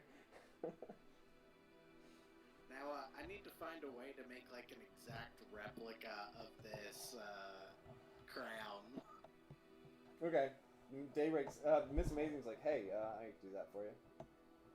Okay, yeah, so I need an exact replica without the magical effects. Okay, it might take me a while. Like a day or two. That should be fun. I mean, it's in my possession right now, so I'm gonna get to study it first, and then I get to pass it off. Yep. And so she just alters reality until she gets a permanent result that will give her a crown that was an exact replica that wasn't magical. It's pretty time consuming, as it takes her like 48 hours, it takes her almost 3 days, and makes her exhausted during that period, but she's able to pull it off. Great work. Maybe you do have a future in archaeology. Yeah, I made fake artifacts. I could sell these to museums for a lot of money. As you guys are sitting back at the hotel. I put my fingers to my lips and say, shh. Because I'm about to give one to Jones. Daybreak. You are Yes. back there picking up Ira from a busy day at school. Okay.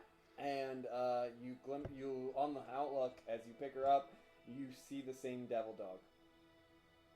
And you chase after it for a second, and leaving Ira where she was, and it disappears again. But there is another smell of brimstone, and you can call Aaron, and he picks up this time. Hey, Aaron, what are you doing? Just getting done at a dig site. Actually, I mean... At a dig site. Just, just... Hanging around. Yeah. What do you know about a demon dog that smells of brimstone? Do I make a roll for that? Demonology. I don't have demonology, so... So just straight up reason. You could also tell Delilah. Yeah, you know nothing. You could tell Yeah. Delilah too. She's better at demonology. Yeah, I bring it up to Delilah because I'm like I don't know nothing about demons.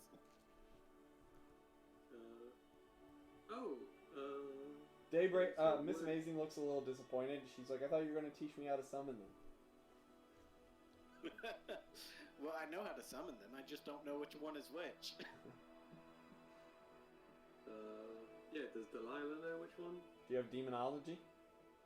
Not demonology, but occult lore.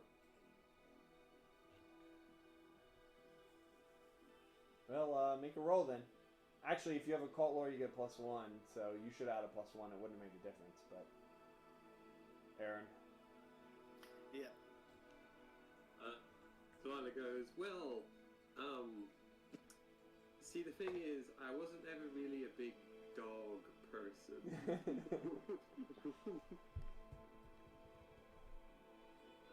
So, no, honey, sorry, I don't know that one. I read books on them. I don't know that one either. Okay, all 3 magicians now don't know. Alright. I think there's something after Ira. Okay. Alright. So you know what? Let's go talk to the girl who lived in hell. So I'm gonna go back to Ira and ask her. And I'll describe it to her and see if she knows what it is. She says... That sounds pretty familiar. I think I've seen some of those. Did it look like... And she describes it pretty well. And she says, I think I think those are Uncle Mephisto's dogs. Uncle Mephisto's? Yeah. Why do you think they would be here? Would you know? No, I don't know. I mean, he uses them. Sometimes he called them hunting dogs. Okay. Well, let's get back to the apartment. I haven't seen him outside of the Isle of Man, so let's try to get as far away from him as we can for right now. So Okay. I'm gonna take her back to where I'm staying, I guess. Okay. And we will do karma now. Let's see. 2. And you know what? Another 3 weeks pass on the dig site, guys. Before you're done researching everything, getting everything in place, so it's another month. Most of that time for Delilah and Miss Amazing is spent practicing their spells, so you guys have that. It is the end of October now, beginning of November. And Pangea, you transfer. You've got the new person trained up. Daybreak, you take care of your business. You take care of Ira.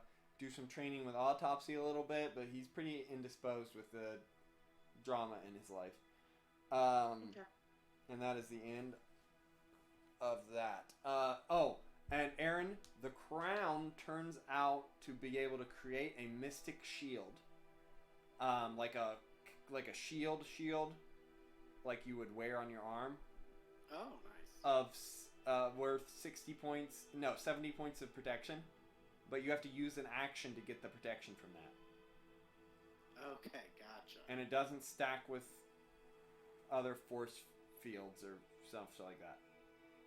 Okay, so like if I have shield individual up and that crown shield, then I only have 70.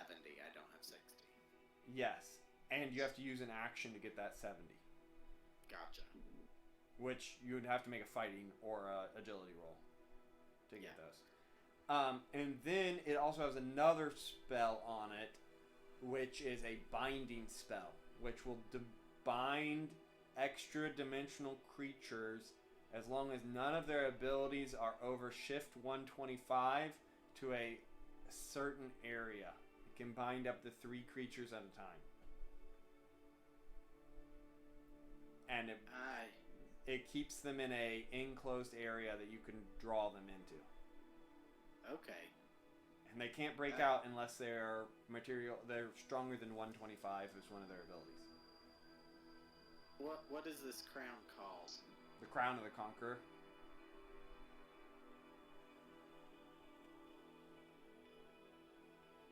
And currently, from what you could tell, it like lights up as the gemstones, and one of the gemstones is lit up, so that you can bind 2 more creatures.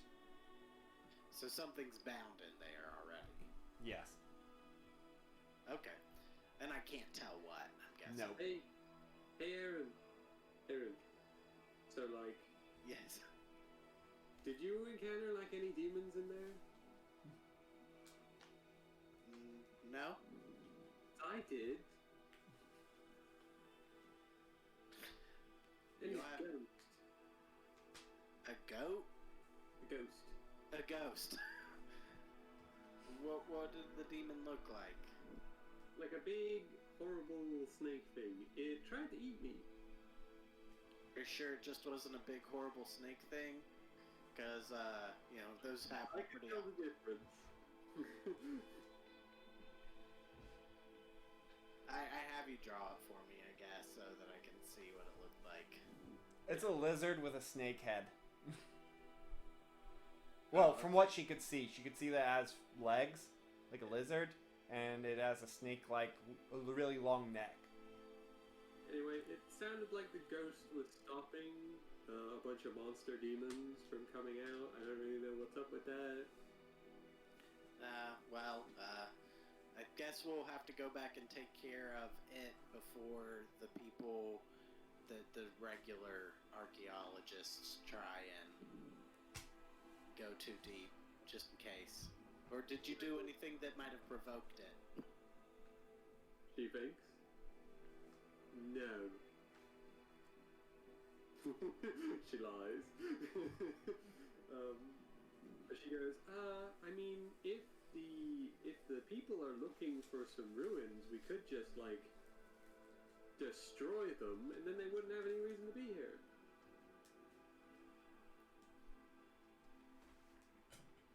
We'll just have to go back and clean things up before they start their research. I guess we go and do that. Is there any difficulty with that? If you guys bust through the thing, it would be, you find that it is there's a horde of monsters down there, and a gigantic four-legged wingless dragon thing that can puncture through secondary adamantium and chew through your shields and is almost invulnerable. Okay, so... And a horde of lesser monsters. Okay, so we seal it up. Just to make sure nothing goes down there. The ghost is like, I told you so. Yeah, I had extra magical protections that would keep humans from trying to go down there, normal humans. Okay. So there you go. Karma-wise, I'm going to give, let's see. Pangea. Alex, are you there? Okay. Rebecca.